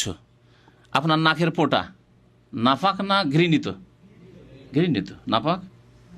নাপাক যদি হয় তাহলে কত সময় আপনার হাতে লাগছে, কাশফোঁটা, তার হাত নাপাক কিন্তু ঘৃণিত, খারাপ লাগছে, নোংরা। ওই রকমই হচ্ছে বীর্য মানি। আলাম নাখলুকুম মিন মাইম মাহিন, আমি কি তোমাদেরকে সৃষ্টি করিনি তুচ্ছ পানি হতে? ফাজআলনাহু ফি কারারিম মাকিন, অতঃপর তাকে আমি স্থান দিইনি সুরক্ষিত জায়গায়, তাকে আমি রেখে দিইনি সুরক্ষিত স্থানে। সুরক্ষিত স্থান কি? রহেম, মায়ের রাহেম, জরায়ু। আল্লাহ পাক রব্বুল জরায়ুতে স্থান দান করেছেন এবং তারপরে তাকে বিভিন্ন স্তর পার করে ওয়াকাদ খালাকাকুম আতওয়ারা, আল্লাহ বলেছেন সূরা নূহে, তোমাদেরকে আল্লাহ পাক বিভিন্ন স্তর পার করে অতিক্রম করে সৃষ্টি করে এই দুনিয়াতে নিয়ে এসেছেন। এই আতওয়ারগুলি কি, এই স্তরগুলি কি? প্রথম হচ্ছে 40 দিন, নবী করিম সাল্লাল্লাহু আলাইহি ওয়াসাল্লাম হাদিসে রয়েছে, হ্যাঁ, 40 ইয়াওমান নুতফা, 40 দিন বীর্যের আকারে থাকলে, তারপরে 40 দিন, হ্যাঁ, আলাকা, জমাট বাঁধা রক্তের আকারে থাকলে, তারপরে 40 দিন সুম্মা 40 ইয়াওমান মুজগা, গোশতপিণ্ডের আকারে, গোশতের টুকরো, গোশতপিণ্ডের আকারে থাকলে, আর তারপরে কয়দিন হলো? হ্যাঁ, 120 হলো। 120 যখন হয়ে গেল তখন প্রথম হচ্ছে নুতফা, তারপরে আলাকা, তারপরে হচ্ছে মুজগা, 3-4 বার 120। 120 হয়ে গেল মানে 4 মাস হয়ে গেল। 4 মাস যখন হয়ে গেল সুম্মা ইউমারু বিআরবা'i কালিমাত, 4টি কথার আদেশ দিয়ে ফেরেশতাকে পাঠান, আর তখন ইউনফাখু ফীহি, রূহ দিয়ে দেওয়া হয়, আত্মা দিয়ে দেওয়া হইল। আল্লাহ পাক রব্বুল তাই বলছেন যে আমি নির্দিষ্ট সময়ের জন্য ওই সুরক্ষিত স্থানে, এত সুরক্ষিত স্থান, সুবহানাল্লাহ, যে কেমন ওখানে করে তার কাছে রিজিক যাচ্ছে, কিভাবে আল্লাহ রিজিক পাঠাচ্ছেন। মাসিক ঋতু যেটা একবারে ঘৃণিত, দুর্গন্ধযুক্ত, কত খারাপ ছিল, সেটাকে ফুলের আকার করে দিয়ে আবার ওখান দিয়ে নাভি দিয়ে খাবার যাচ্ছে। যেহেতু রক্ত, সেটা মুখ দিয়ে না, সেজন্য আল্লাহ পাক নাভি দিয়ে খাবার ব্যবস্থা করছেন। এলা কাদারিম মালুম, নির্দিষ্ট সময়ের জন্য আল্লাহ পাক রাহেমে জরায়ুতে রাখলেন। ফাকাদার না, আল্লাহ বলছেন আমি সুপরিমিত করলাম। ফাকাদার না, আমি সুপরিমিত করলাম। কত সুন্দর কাঠামো। আল্লাহ যদি সামান্য ব্যতিক্রম, আমার এই সফরে গিয়ে এক ভাইকে দেখলাম, ভালো একজন আলেম, কিন্তু 5টা আঙ্গুলের সাথে একটা আঙ্গুল এখানে আছে, আর একটা তো বেশি আছে, তারও তো শক্তিশালী হওয়া উচিত, তাই না? শক্তিশালী কি কমজোর? কোনো এক জায়গায় প্রস্তাব দিতে গেছে বিয়ের জন্য, তার যৌবনকালে মদিনা থেকে পড়ে গেছে, দেখা হইল, বিয়ের প্রস্তাব দিতে গেছে, শুধু এই একটা আঙ্গুল বেশি আছে, ওই জন্য মেয়ে দেয়নি। একটা আঙ্গুল শুধু বেশি আছে, কমও নাই, বেশি আছে। আরে বেশি আছে, বিয়ে দেওয়া উচিত, তাও ছিল না। চিন্তা করতে পেরেছেন আপনি? ফাকাদান, আল্লাহ বলছে আমি সুপরিমিত করেছি, যেখানে যা লাগবে সেইভাবে আমি দিয়েছি। মাথাটা যদি একটু বড় হয়ে যায় তাও দেখতে খারাপ লাগছে, আবার যদি ছোট হয়ে যায় মাথা, তাও খারাপ লাগছে। সুপরিমিত, দেখেন কোনটা আল্লাহ সুপরিমিত করেননি। এই আঙ্গুলগুলি দেখেন ছোট বড় হয়েছে, তারপরে ভালো লাগছে। সমান যদি হয়ে যেত, আরে সমান হলে ভালো হওয়া উচিত না? ভালো না? আঙ্গুলগুলি যদি আল্লাহ সমান করে দিতেন ভালো হইতো না? ফাকাদার না, ওয়াল্লাযী কাদ্দারা ফাহাদা, যিনি সুপরিমিত করেছেন। কোন নিয়ামতের কথা আল্লাহ পাকের উল্লেখ করবেন যদি এইভাবে এক এক নিয়ামত? এগুলি আল্লাহর জিকির। আসলে আমাদের দেশের মানুষ আল্লাহর জিকিরকে সীমিত করে দিয়েছে। জিকির মানে বিদাতি জিকির না, সুন্নতি জিকির, তারপরে জিকিরের, এগুলি আল্লাহ পাকের জিকির। যে আল্লাহ পাক রব্বুল কুদরত, আল্লাহ পাক রব্বুল কীভাবে আমাদের সৃষ্টি করেছেন, আল্লাহ পাক রব্বুল কত সুন্দর করেছেন, আল্লাহ পাক রব্বুল কত নিয়ামত আমাদেরকে দিয়েছেন, এগুলো আল্লাহ জিকির না? এই তো আল্লাহর আসল স্মরণ। এর দ্বারা তো মানুষের সংশোধন বেশি হবে। এ মুখের মন্ত্রের চাইতে যখন আপনি বুঝে অন্তর থেকে ইমানের সাথে আল্লাহর এসব নিয়ামত স্মরণ করবেন, তখন আপনার জীবনের সংশোধন আরও বেশি হবে। যে এগুলি আমার বাবাও দিতে পারে না, আমার মাও দিতে পারেন না, আমার কেউ দিতে পারে না, আমার শাসকও দিতে পারে না, আমার পার্টিও দিতে পারে না, একমাত্র আল্লাহ পাক রব্বুল দিয়েছেন।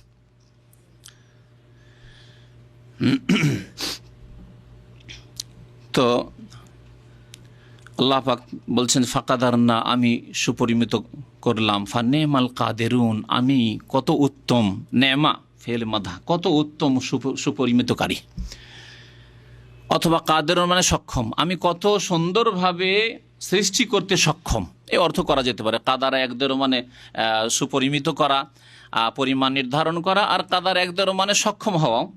আল্লাহ পাক কাদের, আল্লাহ পাক কাদির, আল্লাহ পাকের নামের মধ্যে এই নামগুলি রয়েছে। ওয়াইলুন ইয়াউমাইযিন লিল মুকাজ্জিবিন, সুতরাং সেই দিন দুর্ভোগ রয়েছে, সর্বনাশ রয়েছে মিথ্যা প্রতিপন্নকারীদের জন্য, যারা মিথ্যা মনে করেছে আল্লাহকে, রসুলকে, আখিরাতকে, কোরআনকে, ইসলামী বিধানকে ইত্যাদি, নামাজকে। তারপর আল্লাহ পাকের ইরশাদ করেন আলাম নাজআলিল আরদা কিফাতা, আমি কি পৃথিবীকে ধারণকারী হিসাবে তৈরি করিনি? আমি কি পৃথিবীকে, জমিনকে ধারণকারী হিসাবে তৈরি করিনি? আল্লাহ পাক জমিনকে ধারণকারী কেফাত বলেছেন। কাফাতা এক ফেতো মানে হচ্ছে মিলানো, নিজের সাথে মিলিয়ে নেওয়া। জমিন জীবিতকে মৃতকে নিজের সাথে মিলিয়ে নিতে পারে, ধারণ করে রেখেছে। আমরা যতক্ষণ জীবিত আছি আমাদেরকে জমিন এমনভাবে ধারণ করে রয়েছে, জমিনে আকর্ষণ রয়েছে, আমরা পৃথিবীতে চলাফেরা করছি। যদি জমিনের মধ্যে এই ক্ষমতা না থাকতো তাহলে এই পৃথিবীতে আমরা কখনো চলাফেরা করতে পারতাম না, বসবাস করতে পারতাম না, ঘর বাড়ি তৈরি করতে পারতাম না, এখানে আমাদের কাজকর্ম করতে পারতাম না, তাই না? আর মৃতদের জন্য আল্লাহ পাক কারণ বলেছেন আহিয়া ও আমওয়াতা, আলাম নাজআলিল আরদা কিফাতা, আমি কি জমিনকে, পৃথিবীকে ধারণকারী হিসাবে তৈরি করিনি? আহিয়ান জীবিতদের জন্য, ও আমওয়াতা মৃতদের জন্য। জীবিতদের জন্য তো বুঝলাম যে আমরা পৃথিবীতে চলাফেরা করছি, পৃথিবী কত সুন্দর আমাদের জন্য।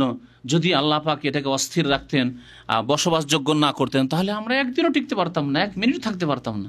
মৃতদের জন্য যেমন এই মানুষ মরে গেল, মাটি ধারণ করছে, মাটি খনন করে তারপরে তাতে আমরা দাফন করতে পারছি। যদি আমরা দাফন না করতে পারতাম তাহলে পচে সড়ে এমন দুর্গন্ধ হয়ে যেত, আবহাওয়া এমন দূষিত হয়ে যেত যে বাকি যারা বেঁচে ছিল তারাও সব সর্বনাশ হয়ে যেত, হতো না? তারপরে আমাদের এই যে মৃতদেহ, এর সুরক্ষা হেফাজত হতো না। হিংস্র পশু তো খেত, বাঘ ভল্লুকে খেত, আর পশু পাখিতে খেত।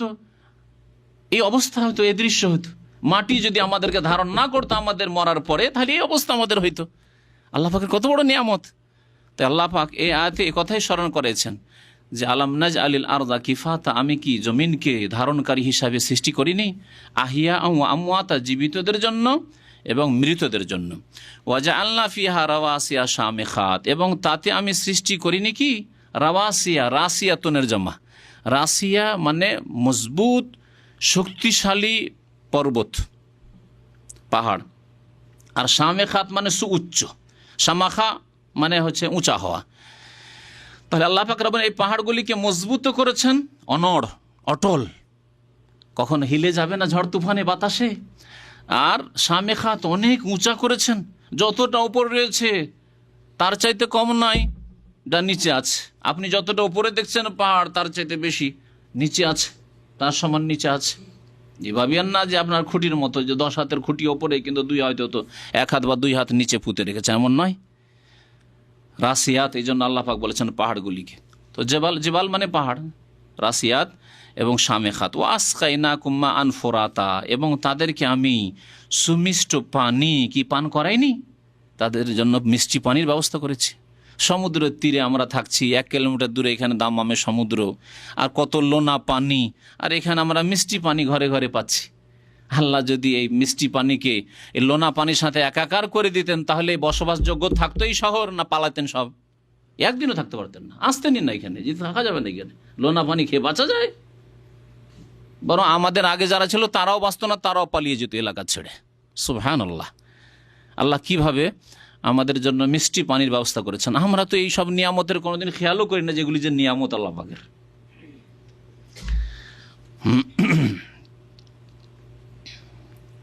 ওয়াইলু ইয়াউমাইযিল লিল মুকাজ্জিবিন, সেই দিন দুর্ভোগ রয়েছে মিথ্যা প্রতিপন্নকারীদের জন্য। ইনতালিকু ইলা মা কুনতুম বিহি তুকাজ্জিবুন, আল্লাহ বলছেন তোমরা চলো, মানব জাতিকে আল্লাহ বলছেন, পাপিষ্ঠদেরকে বিশেষ করে, ওই দিকে যা তোমরা মিথ্যা মনে করতে, জাহান্নামকে মিথ্যা মনে করতে, সাজা শাস্তিকে মিথ্যা মনে করতে, আল্লাহর আযাবকে মিথ্যা মনে করতে, আল্লাহর পাকড়া আল্লাহ যে ধরবেন এটাকে দূরের বিষয়। বিশ্বাসই ছিল না, আর বিশ্বাস থাকলো নামে মাত্র, আসলে কাজে কর্মে বিশ্বাস নয়। আপনার জীবনে বিশ্বাস হলে যে তার প্রতিফলন ঘটবে, আপনার জীবনে সংশোধন হবে, তা হয়নি আপনার। আল্লাহ বলছেন ইনতালিকু চলো, এলা মা কুনতুম বিহি তুকাজ্জিবুন, ওই দিকে যা তোমরা মিথ্যা মনে করতে, জাহান্নামের দিকে, আযাবের দিকে। ইনতালিকু ইলা যিল্লিন জি সালাসে শুআব, তোমরা চলো, কোন দিকে চলো তার ব্যাখ্যা হচ্ছে। আগের আয়াতে যে বলা হলো যে তোমরা চলো যা তোমরা মিথ্যা মনে করতে, কি মিথ্যা মনে করতে, তা আবার আল্লাহ বলছেন তা হচ্ছে ইনতালিকু ইলা যিল্লিন, এমন এক ছায়ার দিকে চলো, জি সালাসে শুআব, যা 3 শাখা বিশিষ্ট। আল্লাহ পাক জাহান্নামের আগুনের ছায়ার কথা বলছেন। জাহান্নামের আগুন এবং জাহান্নামের আগুনের ধোঁয়ার ছায়া। আগুন যখন জ্বলে, জ্বলার সময় যে ধোঁয়া উঠে, ধোঁয়াকে আল্লাহ পাক 3 শাখা বিশিষ্ট বলেছেন। সালাসে শুআব, এক ধোঁয়া ওপর দিকে যায়, আর এক ধোঁয়া ডান দিকে যায় ভাগ হয়ে, আর এক ধোঁয়া বাম দিকে যায়, তাহলে 3 ভাগে বিভক্ত হলো না, হলো না? ওপর দিকে যাচ্ছে, আবার ধোঁয়া যখন খুব বেশি হয় ডান দিকে বাম দিকে ছড়িয়ে যাচ্ছে। আল্লাহ পাক তাকে বলেছেন জি সালাসে শুআব, 3 শাখা বিশিষ্ট যে ধোঁয়া রয়েছে, সে ধোঁয়ার ছায়া। ধোঁয়া তো ছায়া ছায়া ভাব মনে হয়, যেমন মেঘলা আকাশ থাকলে ছায়া মনে হয়, তেমনি ধোঁয়া যখন কোনো এলাকায় খুব বেশি থাকে ছায়া মনে হয় না? মনে হচ্ছে অন্ধকার ছায়া। কিন্তু সেই ছায়া আরাম আছে কি না? মানুষ মরে যাবে।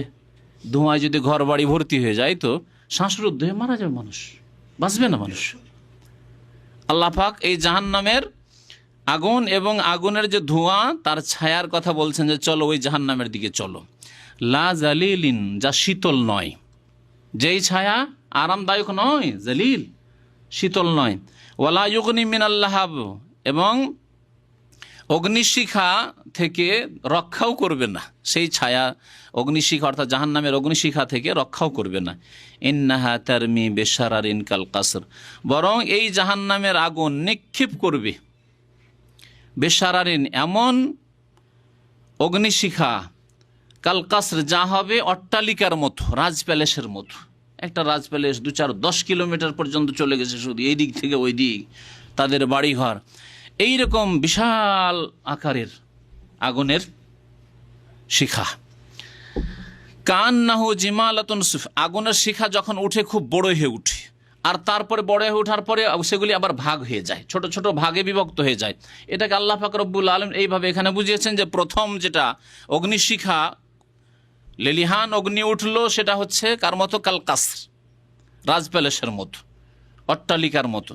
আর তারপরে ওটা আবার বিভক্ত হয়ে এদিক ওদিক ছড়িয়ে দূরে গিয়ে আগুন পড়ে। আগুন লাগার সময় দেখেছেন না, দেখেননি? গ্রামে গঞ্জে যখন আগুন লাগে, আর এখানে আগুন লেগেছে, দেখা গেল 5 মিনিট 10 মিনিটের মধ্যে আগুন আবার 1-1.5 কিলোমিটার পরে দেখছেন আগুন উড়ে গিয়ে আরেক বাড়িতে আগুন লেগেছে, 5টা বাড়ি বাদ দিয়ে আরেক বাড়িতে গিয়ে আগুন। তো আল্লাহ পাক রব্বুনা বলছেন যে ওই আগুনের কিছু অংশ আবার কেমন হয়, বিভিন্ন জায়গায় বিভক্ত হয়ে পড়ে। সেগুলি হচ্ছে কেমন? কান্নাহু জেমালাতুন সুফর, সেগুলি পীতবর্ণ বা হলুদ উটের মতো। জামাল মানে উট, আর ওর জামা হচ্ছে জেমালাতুন, আর সুফর হচ্ছে আসফারের জামা। আসফার মানে হচ্ছে হলুদ, হলুদ বর্ণ। ওই আগুনের শিখাগুলি যখন বিভিন্ন জায়গায় ছড়িয়ে ছত্রভঙ্গ হয়ে পড়ে, সেগুলি এত বড় জাহান্নামের হবে যে সেগুলি এক একটা উট মনে হবে, অথচ অগ্নিশিখা হয়তো ভাগ ভাগ হয়ে ছত্রভঙ্গ হয়ে পড়ছে। এই হচ্ছে জাহান্নামের আযাব, যার কিছু দৃশ্য আল্লাহ পাক এখানে তুলে ধরেছেন। ওয়াইলু ইয়াউমাইযিন লিল মুকাজ্জিবিন, সেই দিন মিথ্যা প্রতিপন্নকারীদের জন্য দুর্ভোগ রয়েছে। হাযা ইয়াউমুল লা ইয়ানতিকুন, এই কিয়ামতের দিবস, এই বিচার দিন এমন একদিন যেই দিন কেউ কথা বলবে না। লা ইয়ানতিকুন, কেউ কথা বলবে না। আল্লাহ বলছেন লায়ান্তে কোন, আর বিদাতপন্থীরা বলছে যে পীর ধরলে পীর তো নিয়ে যাবে, মানে পীর আল্লাহর সাথে বাদানুবাদ করে নিয়ে যাবে। আল্লাহ বলছেন লায়ান্তে কোন, কথা বলার কোনো অবকাশ নেই। নবী করিম সাল্লাল্লাহু আলাইহি সাল্লাম বলেছেন ওয়া কালামুর রাসূল ইয়াউমাইন, রাসূলরা কি বলবেন?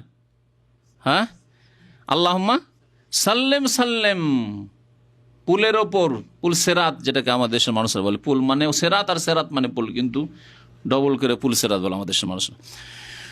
সেই জাহান্নামের ওপর যে পুল হবে সেখানে ফের রসুলগণ বলেন আল্লাহুম্মা সাল্লিম, আল্লাহ তুমি হেফাজত করো, আল্লাহ তুমি হেফাজত করো, আল্লাহ তুমি নিরাপদ রাখো আমার উম্মতকে, এই বলবে।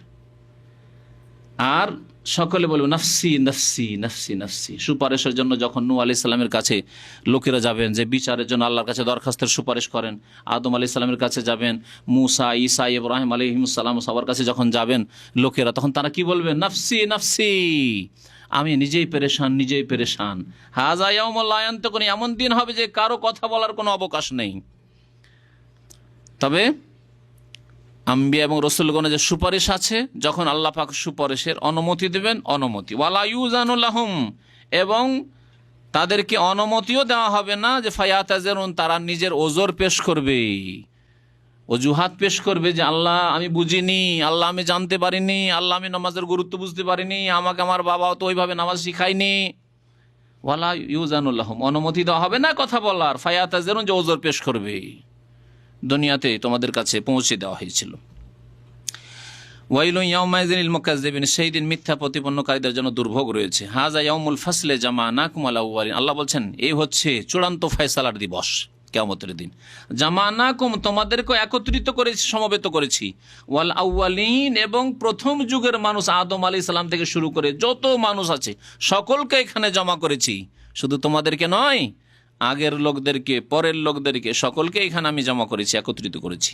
ফাইন কানা লাকুম কাইদুন, এখন সারা বিশ্বের সমস্ত মানুষ চিন্তা করেন, আজকের সমস্ত মানুষ কত বড় একটা সংখ্যা, আর এর আগে যত মানুষ এসেছে, আবার কিয়ামত পর্যন্ত যত মানুষ আসবে, সকল মানুষকে আল্লাহ পাক সম্বোধন করে বলবেন ফাইন কানা লাকুম কাইদুন, তোমাদের যদি কোনো কৌশল থাকে, তোমাদের জন্য কোনো চক্রান্ত থাকে, করার কিছু থাকে, কাইদুন আছে কিছু করার, তোমাদের অপকৌশল যদি তোমাদের থাকে, ফাকিদুন, করো, যদি রক্ষা পাওয়ার ব্যবস্থা থাকে, তোমাদের ক্ষমতা থাকে, করো। আজকে কুফরি শক্তি কত মাথা চাড়া দিয়ে রয়েছে, বাতিল শক্তি, শিরক আর বিদাতের শক্তি কত মাথা চাড়া দিয়ে রয়েছে। আল্লাহ পাক বলবেন যে ফাইন কানা লাকুম কাইদুন ফাকিদুন, যদি তোমাদের কোনো কৌশল থাকে, ফাকিদুন, কৌশল করো আর নিজেকে রক্ষা করো। ওয়াইলুন ইয়াউমাইযিন লিল মুকাজ্জিবিন, সেই দিন মিথ্যা প্রতিপন্নকারীদের জন্য দুর্ভোগ রয়েছে। ইন্নাল মুত্তাকিনা ফি যিলালিন ওয়া উয়ুর, আল্লাহ পাক রব্বুল আলামিনের নিয়ম হচ্ছে কোরআনে কারীমে যখনই আল্লাহ পাক জাহান্নামের কথা বলেছেন, যখনই আল্লাহ পাক পাপিষ্ট গুনাহগারদের কথা বলেছেন, আযাবের কথা বলেছেন, তখনই জান্নাতীদেরকে সুসংবাদ দিয়েছেন, সৎকর্মশীলদেরকে সুসংবাদ দিয়েছেন। আল্লাহ পাক এখানে তাদের কথা বলছেন, ইন্নাল মুত্তাকিন, নিশ্চয় আল্লাহ ভীরু যারা সংযত পাপমুক্ত জীবনযাপন করেছে, ফি যিলালিন, তারা ছায়ায় বসবাস করবে, ছায়ায় বসবাস করবে, ওয়া উয়ুন, এবং তারা ঝর্ণা সমূহে বসবাস করবে। ছায়াও আছে, ঝর্ণাও আছে, কারণ মানুষের পিপাসা লেগেছে, পানির প্রয়োজন, ঝর্ণা তার জন্য আছে, আর রোদ লাগছে তো ছায়ার প্রয়োজন, আল্লাহ পাক ছায়া দেবেন। ইন্নাল মুত্তাকিনা ফি যিলালিন ওয়া উয়ুন, জান্নাতের ছায়া এবং জান্নাতের বাগানের গাছের ছায়া, ওয়া উয়ুন, এবং জান্নাতের ঝর্ণা সমূহ। জান্নাতের ছায়া কি? দুনিয়ার গাছ, হ্যাঁ, এই ছোটখাটো গাছ। নবী করিম সাল্লাল্লাহু আলাইহি ওয়াসাল্লামের হাদিস, ইন্না ফিল জান্নাতি লাশাজারা, জান্নাতে একটি গাছের বিবরণ শুধু নবী সাল্লাল্লাহু আলাইহি ওয়াসাল্লাম দিয়েছেন। ইয়াসিরুর রাকিবুল জাওয়াদু ফি যিল্লিহা মিয়াতু আম, একজন ঘোড়ায় আরোহণকারী, ঘোড়ার সওয়ারি, সে ঘোড়া নিয়ে দ্রুতগামী, জাওয়াদ মানে দ্রুতগামী ঘোড়া নিয়ে সে চলতে থাকবে, দ্রুত চলতে থাকবে ওই গাছের তলায়, কতদিন? মেয়াতু আমিন, 100 বছর, 100 বছর। তারপরে শেষ হয়ে যাবে ছায়া, লা ইয়াক্তাউহা, তাও ছায়া শেষ হবে না, ছায়া অতিক্রম করতে পারবে না। সুবহানাল্লাহ, একটি গাছের কথা নবী করিম সাল্লাল্লাহু আলাইহি ওয়াসাল্লাম বলেছেন। আর জান্নাত, বহু বচন জান্নাতুনের, জান্নাত মানে বাগান, বাগান তো 2-4টা গাছ থাকলে হয় না, বাগান মানে তো অনেকগুলি গাছ। আবার জান্নাত বহু বাগান আর বাগান আর বাগান। আল্লাহ পাক রব্বুল আলামিন এই নিয়ামত তৈরি করে রেখেছেন। আমরা শুধু একটা ছোট্ট বাড়ি, 2 কাঠা বা 2 ডিসিমেলের উপরে একটা বাড়ি করবেন, তার জন্য পয়সার জন্য পেরেশান, রাত দিন মেহনত করেছেন যে কিছু টাকা পয়সা বাঁচিয়ে ওই 2 কাঠা জমি আছে ওখানে বাড়ি করতে হবে দুনিয়ার। আর জান্নাতের একটি গাছের জন্য কখনো চিন্তা করলেন না যে ওই গাছ আমাকে হাসিল করতে হবে, ওই জান্নাতের বাগান আমাকে হাসিল করতে হবে। সুবহানাল্লাহ, আমাদের ইমানি অবস্থা কেমন, আমাদের আমলের অবস্থা কেমন। দুনিয়ার জন্য তো খুব ছুটেছি, কিন্তু পরকালকে আমরা একেবারে উপেক্ষা করে দিয়েছি। ওয়াতাজারুন আল আখিরা। আল্লাহ পাক যেন আমাদেরকে হিদায়াত দান করেন, নেক আমলের বেশি বেশি তৌফিক দান করেন। আল্লাহ পাক বলছেন যে মুত্তাকিনরা থাকবে কোথায়? ছায়ায় জান্নাতের এবং ঝর্ণাসমূহে। ওয়া ফাওয়াকিহা মিম্মা ইয়াশতাহুন, ফাওয়াকিহা ফাকিহাতুনের বহু বচন, এবং বহু রকমারি অনেক রকমের ফলমূল, মিম্মা ইয়াশতাহুন যা তারা চাইবে। অনেক সময় হয়তো আপনার সামনে ফল পেশ করা হইলো কোনো জায়গায়, কিন্তু আপনাকে ওই ফলগুলি ভালো লাগে না। তাহলে ভালো ফল হইলেও আপনাকে যেহেতু ভালো লাগে না, সেই জন্য মজা পাচ্ছেন না আপনি। আল্লাহ বলছেন মিম্মা ইয়াশতাহুন, যা চাইবে, যেমন ফল চাইবে আল্লাহ পাক ওই রকম ফলমূল দান করবেন। কুলু ওয়াশরাবু হানিয়াম বিমা কুনতুম তা'মালুন, এবং আল্লাহর পক্ষ থেকে বলা হবে কুলু ওয়াশরাবু, তোমরা পানাহার করতে থাকো, হানিয়ান তৃপ্তির সাথে।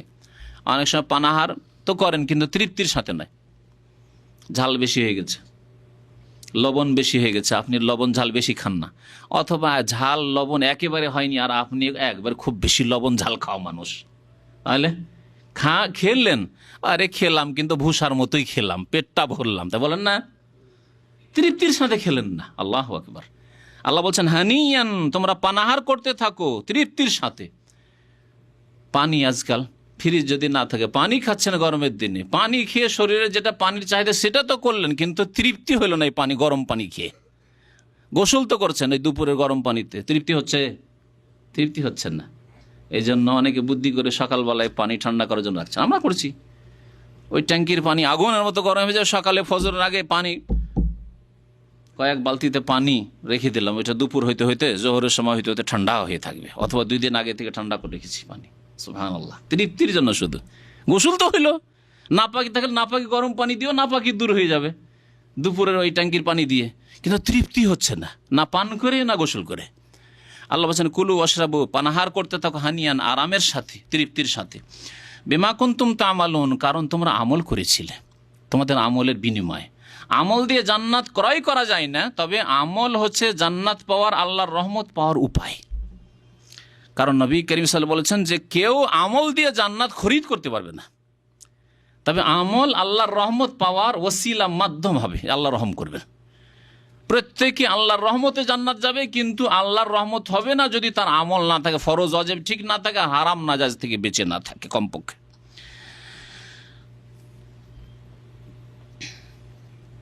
ইন্না কাযালিকা নাজজিল মুহসিনিন, তারপর আল্লাহ পাক বলছেন নিশ্চয় আমি এইভাবেই সৎকর্মশীলদেরকে প্রতিদান দিয়ে থাকি।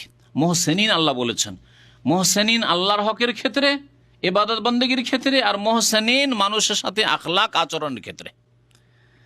এহসান, মুহসিনিন এহসান থেকে, তাহলে এহসান আল্লাহর ইবাদতে করতে হবে এবং এহসান মানুষের সাথে করতে হবে, আল্লাহর সৃষ্টির সাথে করতে হবে, মাখলুকের সাথে করতে হবে।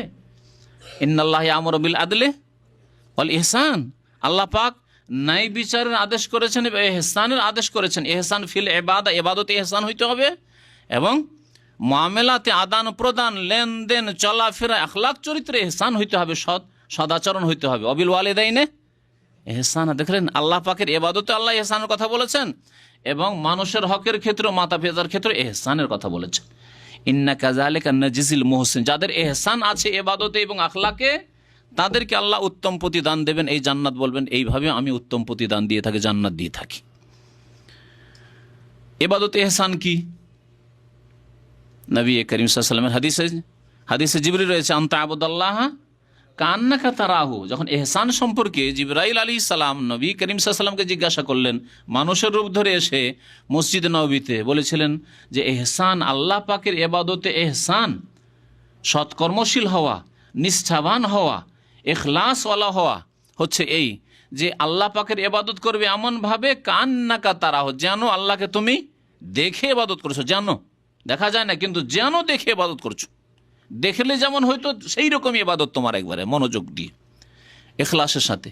ফাইনলাম তখন তারাহু, যদি এইরকম উচ্চ পর্যায়ের ইবাদত বন্দেগীকারী যদি না হইতে পারো, পরহেজগার না হইতে পারো, ফাইন্নাহু ইয়ারা, কমের পক্ষে এতটুকু ঈমান এবং ইয়াকিন রাখবে, দৃঢ় বিশ্বাস রাখবে, ফাইন্নাহু ইয়ারা, আল্লাহ তোমাকে দেখছেন। শুধু নামাজের সময় নয়, কারণ অনেকে এবার এই হাদিসটি আনতাবুদ আল্লাহ, আল্লাহ নবী কি বলেছেন, হ্যাঁ, আল্লাহর ইবাদত করবে। এই কথা বলেন যে তুমি নামাজ পড়বে, তখন নামাজের সময় তুমি আল্লাহকে যেন আমি দেখছি, অথবা আল্লাহ আমাকে দেখছেন ওই সময়। কিন্তু দোকানে যখন ব্যবসা করছেন, হ্যাঁ, এক্সপায়ার মাল বিক্রি করে দিলেন, দেখছেন যে এটা এক্সপায়ার মাল, কিন্তু দেখছেন লোকটা মূর্খ, পড়াশোনা জানে না, নিয়ে যাবে, অথবা খুব তাড়াহুড়াতে আছে, এ দিয়ে দিলে নিয়ে যাবে। হয়েছে এরকম। একবার আইসক্রিম কিনছি এখানে সুপার মার্কেটে, এ বাড়িতে নিয়ে এসে দেখি এক্সপায়ার হয়ে গেছে, 2 সপ্তাহ আগে এক্সপায়ার হয়ে গেছে। জানে না দোকানওয়ালা? অবশ্যই জানে। এহসান না মানুষের সাথে এহসান করলেন, না আল্লাহর সাথে এহসান করলেন আপনি। তো এখানে এহসান মানে হচ্ছে আল্লাহকে যেন দেখে তুমি ইবাদতবন্দি করছো, অথবা কমের পক্ষে এতটুকু বিশ্বাস রাখো, ইয়াকিন তোমার জীবনে যেন প্রতিফলিত হয় যে আল্লাহ তোমাকে দেখছেন। আমি স্টিকার লাগাচ্ছি 2 নম্বরই, নিয়ে আসছি মাল থাইল্যান্ড থেকে, লিখছি মেড ইন বাংলাদেশ, হ্যাঁ, তৈরি হচ্ছে এখানে জেদ্দায়, আর লিখছি আমি মেড ইন জাপান, মানে যেই দেশের উপর আকর্ষণ আছে, ইত্যাদি ইত্যাদি। না, কখনো না। ডেট এক্সপায়ার হয়ে গেছে, আবার নতুন করে ডেট মারছি তাতে। এইভাবে কত রকমের যে জালিয়াতি ধোঁকাবাজি চলছে। আল্লাহ আমাকে দেখছেন, আপনাকে দেখছেন, এইরকম ধারণা আছে? আপনি আপনার মায়ের সামনে অশ্লীল ছবি দেখতে পারবেন? আপনার বাবার সামনে বসে অশ্লীল ছবি দেখতে পারবেন? এমনকি আপনার স্ত্রীর সামনেও আপনি অনেক কিছুই করতে পারবেন না। আপনি কারোর সাথে অবৈধ টেলিফোন করছেন, স্ত্রীর সামনে পারবেন? জুতা খাওয়ার ভয় আছে। আজকাল মহিলাদের ভয়টাই বেশি, তাই না? ওই জন্য তো দাঁড়িয়ে রাখতে পারেন না অনেকে, আর স্ত্রী পারমিশন দেন ভাই। যদি এত ভয় যদি হয়, তাহলে আপনার স্ত্রীর সামনে কখনো আপনি অন্য কোনো মহিলাকে টেলিফোন করতে পারবেন না? লুকিয়ে। এক লোকের ঘটনা শুনছি যে ও টেলিফোন করতো লুকিয়ে লুকিয়ে, স্ত্রী আছে তারপর টেলিফোন করতো। কী করতো? বাড়ি থেকে বেরিয়ে যেত, বাড়ি থেকে বেরিয়ে বাইরে ঘুরছে, ও স্ত্রীকে দেখাতে যে আমি একটু হাওয়া খেতে গেছি, একটু ওয়াকিংয়ে গেছি। আসলে ওয়াকিং কেন, আধা ঘন্টাও টেলিফোন করে আসবে। দেখেন তাহলে স্ত্রীর ভয় কত। স্ত্রী যদি দেখে আর জানতে পারে যে আমি টেলিফোন করছি কোনো মহিলাকে, তাহলে আমার অবস্থা খারাপ করে দিবে। আর রব্বুল আলমীর রবের স্ত্রীর রব, তিনি কি করবেন? কোথায় ইবাদতবন্দি, কোথায় ইহসান? আল্লাহ পাক রব্বুল দেখছেন যে তুমি অবৈধ কারোর সাথে কথা বলছো, হারাম কথা বলছো তুমি, কেন এই গুপ্ত সম্পর্ক তোমার। এইভাবে আল্লাহর হকের ক্ষেত্রে ইহসান কায়েম করতে হবে, আর মানুষের হকের ক্ষেত্রে সদাচরণ, ভালো আখলাক, ভালো চরিত্রে পেশ করা হচ্ছে ইহসান, যা আল্লাহ মাতা পিতা থেকে শুরু করেছেন। ওয়াকাযা রাব্বুকা আল্লা তা'বুদু ইল্লা ইয়াহু ওয়া বিল ওয়ালিদাইনি ইহসানা ওয়া'বুদুল্লাহ ওয়া লা তুশরিকু বিহি শাইআন ওয়া বিল ওয়ালিদাইনি ইহসানা ওয়া ওয়াসাইনাল ইনসানা বিওয়ালিদাইহি ইহসানা। কত যে আল্লাহ পাক ইহসানের কথা বলেছেন। আর তারপরে ওয়া আহসিনু ইন্নাল্লাহা ইউহিব্বুল মুহসিনিন ওয়া আহসিন কামা আহসানাল্লাহু ইলাইক, যেমন আল্লাহ তোমার উপর অনুগ্রহ করেছেন, ইহসান করে, তুমি ইহসান করো, মানুষের সাথে ভালো আচরণ করো। আল্লাহর সাথে যে ইহসান করতে পেরেছে, আর আল্লাহর সৃষ্টি মাখলুকের সাথে যে ইহসান করতে পেরেছে, এমনকি নবী করিম সাল্লাল্লাহু আলাইহি সাল্লাম বলেছেন যে তোমরা যখন জবাই করবে, আর জবাই করে খাবেন, গরু খাবেন জবাই করে, খাসিটা এখন জবাই করে খাবেন, মুরগিটা জবাই করে খাবেন, তারপরেও নবী করিম বলছেন ইন্নাল্লাহ কাতাবাল ইহসান আলা কুল্লি শাই, প্রত্যেক বস্তুর ক্ষেত্রে আল্লাহ পাক ইহসান ফরজ করেছেন। ফাইজা যাবাহতুম ফাআহসিনু যিবহাতা, যখন তোমরা জবাই করবে তখন ভালো করে জবাই করিও, এহসানের সাথে জবাই করিও। সেখানেও এহসান করতে বলা হয়েছে, অর্থাৎ ধারালো অস্ত্র দিয়ে জবাই করিও, ভোঁথা অস্ত্র দিয়ে নয়, মোটা অস্ত্র দিয়ে না, তেজ অস্ত্র দিয়ে, যাতে করে তাড়াতাড়ি তার রুহটা, জানটা কবজ হয়ে যায়, আর আরাম পায় সেই জানোয়ারটি, পশুটি, পাখিটি।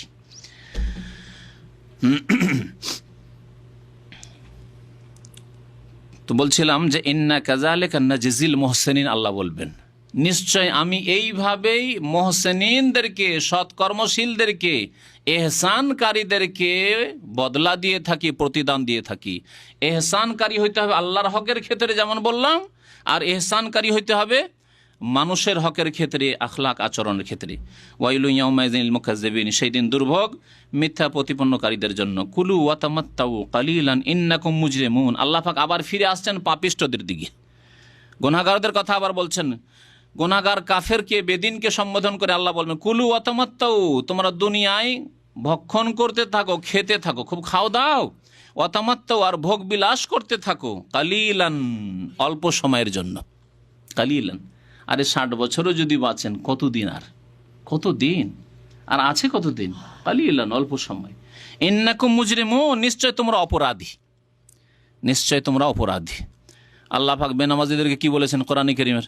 এর আগে পড়েছেন না সূরাতুল মুদ্দাসসিরে, ফি জান্নাতি ইয়াতাসাআলুন আলিল মুজরিমিন, অপরাধীদেরকে জিজ্ঞাসা করবেন আল্লাহ পাক রব্বুল, জাহান্নামীদেরকে জিজ্ঞাসা করবেন মা সালাকাকুম ফি সাকার, জাহান্নামে কেন তোমরা গেলে? হ্যাঁ, জান্নাতীরা জিজ্ঞাসা করবে জাহান্নামীদের সম্পর্কে, বা জাহান্নামীদেরকে জিজ্ঞাসা করবে, আল্লাহ পাক কোরআনে উল্লেখ করেছেন। কালু, তখন জবাব তারা কি দেবে? লাম নাকুম মিনাল মুসাল্লিন, প্রথম জবাব হচ্ছে আমরা নামাজ পড়তাম না। তাহলে আপনার নামাজ না পড়া, এক ওয়াক্ত নামাজ ছাড়া, ফজর ছাড়া, এটি আপনার বড় অপরাধ কোরআনের ভাষায়। আপনি অপরাধী মানে শুধু খুনি ভাববেন না, হ্যাঁ নিশ্চয়ই তারা অপরাধী। অপরাধী মানে শুধু সন্ত্রাসী ভাববেন না, নিশ্চয়ই তারা অপরাধী, কিন্তু আপনি বেনামাজি, আপনি বড় অপরাধী। অপরাধী মানে শুধু ভাববেন না যে মদ খায়, যে জুয়া খেলে, আর যে দুষ্টামি করে, সেই সব অপরাধী নাই। আপনি নামাজে গেলেন না, হাইয়া আলাস সালাহ হিয়া আলাল ফালাহ, আপনি বড় অপরাধী। আল্লাহ পাক বলছেন ফি জান্নাতি ইয়াতাসাআলুন আনিল মুজরিমিন, অপরাধীদের সম্পর্কে জিজ্ঞাসা করা হবে মা সালাকাকুম ফি সাকার, জাহান্নামে কেন? বলবে লাম নাকুম মিনাল মুসাল্লিন, আমরা নামাজ পড়তাম না, মুসল্লি ছিলাম না। আল্লাহ পাক বলছেন যে তোমরা খেতে থাকো আর কিছু দিনের জন্য, অল্প সময়ের জন্য ভোগ করতে থাকো। ইন্নাকুম মুজরিমুন, নিশ্চয় তোমরা অপরাধী। ওয়াইলুন ইয়াউমাইযিন লিল মুকাজ্জিবিন, সেই দিন দুর্ভোগ রয়েছে, ওয়াইল নামক জাহান্নাম রয়েছে মিথ্যা প্রতিপন্নকারীদের জন্য, সত্যকে প্রত্যাখ্যানকারীদের জন্য। ওয়াইযা কিলা লাহুম ইরকাউ লা ইয়ারকাউন, যখন তাদেরকে বলা হতো ইরকাউ, তোমরা নত হও, লা ইয়ারকাউন, তারা নত হইতো না। এই আয়াতের দুইটি তাফসির, একটি হচ্ছে বাহ্যিক তাফসির যে রুকু করা, রাকা ইয়ারকাউ মানে রুকু করা, তাদেরকে যখন বলা হয়তো রুকু করো মানে নামাজ পড়ো। নামাজের একটি রুকুন ফরজ হচ্ছে রুকু, আর একটি অঙ্গ দিয়ে কি বলা হয়েছে, গোটা নামাজকে উদ্দেশ্য করা হয়েছে। যেমন কোরআনে কারীম আল্লাহ পাক সিজদা করতে বলেছেন মানে নামাজ পড়ো, তাসবিহ করতে বলেছেন মানে নামাজ পড়ো। নামাজের একটি অংশ হচ্ছে তাসবিহ, নামাজের একটি অংশ হচ্ছে সিজদা। ওই রকম আল্লাহ পাক বলছেন ওয়ারকাউ মা রাকাইন, সূরা বাকারা বলেছেন রুকুকারীদের সাথে রুকু করো, মানে জামাতের সাথে নামাজ পড়ো। আমরা যেমন নিজের ভাষায় বলে থাকি যে ভাই আপনার চেহারাটা অনেক দিন ধরে দেখিনি, তার মানে কি ওর হাত দেখেছেন না, পা দেখেছেন, আর কিছু দেখেছেন না, মানে ওকে দেখেননি। ওই রকমই আল্লাহ পাক রব্বুল রুকু বলে নামাজকে উদ্দেশ্য করেছেন। তাহলে তাফসির কি হবে, ওয়াইযা কিলা লাহুম ইরকাউ, যখন ওই লোকগুলিকে বলা হতো যে ভাইরে নামাজ পড়ো, ইরকাউ নামাজ পড়ো, লা ইয়ারকাউন, তারা রুকু করতো না মানে নামাজ পড়তো না, ফরজ নামাজ পড়তো না। ওয়াইলুন ইয়াউমাইযিন লিল মুকাজ্জিবিন, সেই জন্য এইরকম মিথ্যা প্রতিপন্নকারী, সত্যকে প্রত্যাখ্যানকারীদের জন্য ওয়াইল নামক জাহান্নাম রয়েছে, বা সর্বনাশ রয়েছে, দুর্ভোগ রয়েছে। আর আরেকটি অর্থ হচ্ছে ব্যাপক অর্থ তাফসির, তা হচ্ছে ওয়াইযা কিলা লাহুম ইরকাউ, ইরকাউ রাকা ইয়ারকাউ মানে ঝুঁকা, ঝুঁকে যাওয়া, নত হওয়া। কারণ রুকুতে কি হয়, মানুষ নত হয়, রুকু মানে নত হওয়া। শাব্দিক অর্থ রাকা ইয়ারকাউ মানে ঝুঁকে যাওয়া, নত হওয়া। তাদেরকে যখন বলা হইতো যে তোমরা ইসলামের বিধানের সামনে ঝুঁকে যাও, শির নত করো, আত্মসমর্পণ করো, মেনে নাও, আল্লাহর প্রতি বিশ্বাস করো, রাসূলের প্রতি বিশ্বাস করো, পরকালের প্রতি বিশ্বাস করো, না দেখে বিশ্বাস করো যে আল্লাহ এবং রাসূল বিশ্বাস করতে বলেছেন, 5 ওয়াক্ত নামাজ মেনে নাও, রোজা মেনে নাও, যাকাত মেনে নাও, হজ মেনে নাও, ইত্যাদি। এই হচ্ছে ইসলামের বিধান, সার্বিক জীবনে মেনে নাও। ওয়াইযা কিলা লাহুম ইরকাউ, যখন তাদেরকে বলা হতো যে তোমরা নত হয়ে যাও ইসলামী বিধানের সামনে, লা ইয়ারকাউন, তারা নত হতো না, নতি স্বীকার করতো না, না না আমরা এইসব মানবো না। আরে চোরের হাত কাটা আজকাল বর্বরতা, না চোর আর কি অপরাধ করলো, 6 মাস নয় জেল দিবে, সেই লোকটি না হয় খুন করে দিয়েছে, যেন তাকে হত্যা করতে হবে কেসাস, না না না এটা বর্বরতা, আর খুব বেশি কি করবেন, 5 বছর জেল দেন, এ হলো মানবরচিত বিধান। যারা এইরকম করবে, ওয়াইযা কিলা লাহুম ইরকাউ, ইসলামী বিধানের সামনে শির নত করো, আল্লাহ যা বলেছেন তা পালন করো। আল্লাহ পাক যাদেরকে নেতৃত্ব দিয়েছেন তাদেরকে জিজ্ঞাসা করবেন যে এই খুনের কেসাস কেন হইল না, এই চোরের হাত কেন কাটা হইল না, এই জেনার জন্য সংসার কেন করা হইল না, অবিবাহিত জেনা করেছে তাকে কোড়া কেন লাগানো হইল না, লায়ার কাউন, কেন ঝুঁকনি এর সামনে? লায়ার কাউন, তারা ঝুঁকনি। ওয়াইলুন ইয়াউমাইযিল লিল মুকাজ্জিবিন, সুতরাং তাদের জন্য দুর্ভোগ রয়েছে যারা মুকাজ্জিবিন, যারা মিথ্যা প্রতিপন্নকারী, তাদের জন্য দুর্ভোগ রয়েছে। ফাবিআইয়ি হাদিসিম বাদাহু ইউমিনুন, এরপরে অর্থাৎ আল কোরআনের পরে, বাদাল কোরআন, বাদাহু মানে বাদাল কোরআন, কোরআন নাজিল হয়ে যাওয়ার পরে কোরআন বাদ দিয়ে কোন কথার প্রতি তারা আর বিশ্বাস করবে, ঈমান নিয়ে আসবে? এই আল কোরআন যাতে রয়েছে বালাগাত, যাতে রয়েছে অলংকার, যার ভাষা এত সুন্দর, যাতে রয়েছে গায়েব অদৃশ্যের অনেক কথা, যাতে রয়েছে অতীতের সত্য ঘটনা, যাতে রয়েছে উপদেশ আর নসিহত, যে আগের লোকেরা পাপিষ্ট, তাদেরকে কেন ধ্বংস করা হয়েছে, সৎকর্মশীলদেরকে সম্মানিত করা হয়েছে, এসব পেয়েও যারা ঈমান নিয়ে আসলো না আল কোরআনের প্রতি, ফাবিআইয়ি হাদিসিন বাদাহু ইউমিনুন, আর কোন কথার প্রতি ঈমান নিয়ে আসে? মানব রচিত বিধানের ওপর, সামাজিক বিচারের ওপর। আজকাল সমাজে যেসব সালিস হয়, সালিস বুঝেন তো না?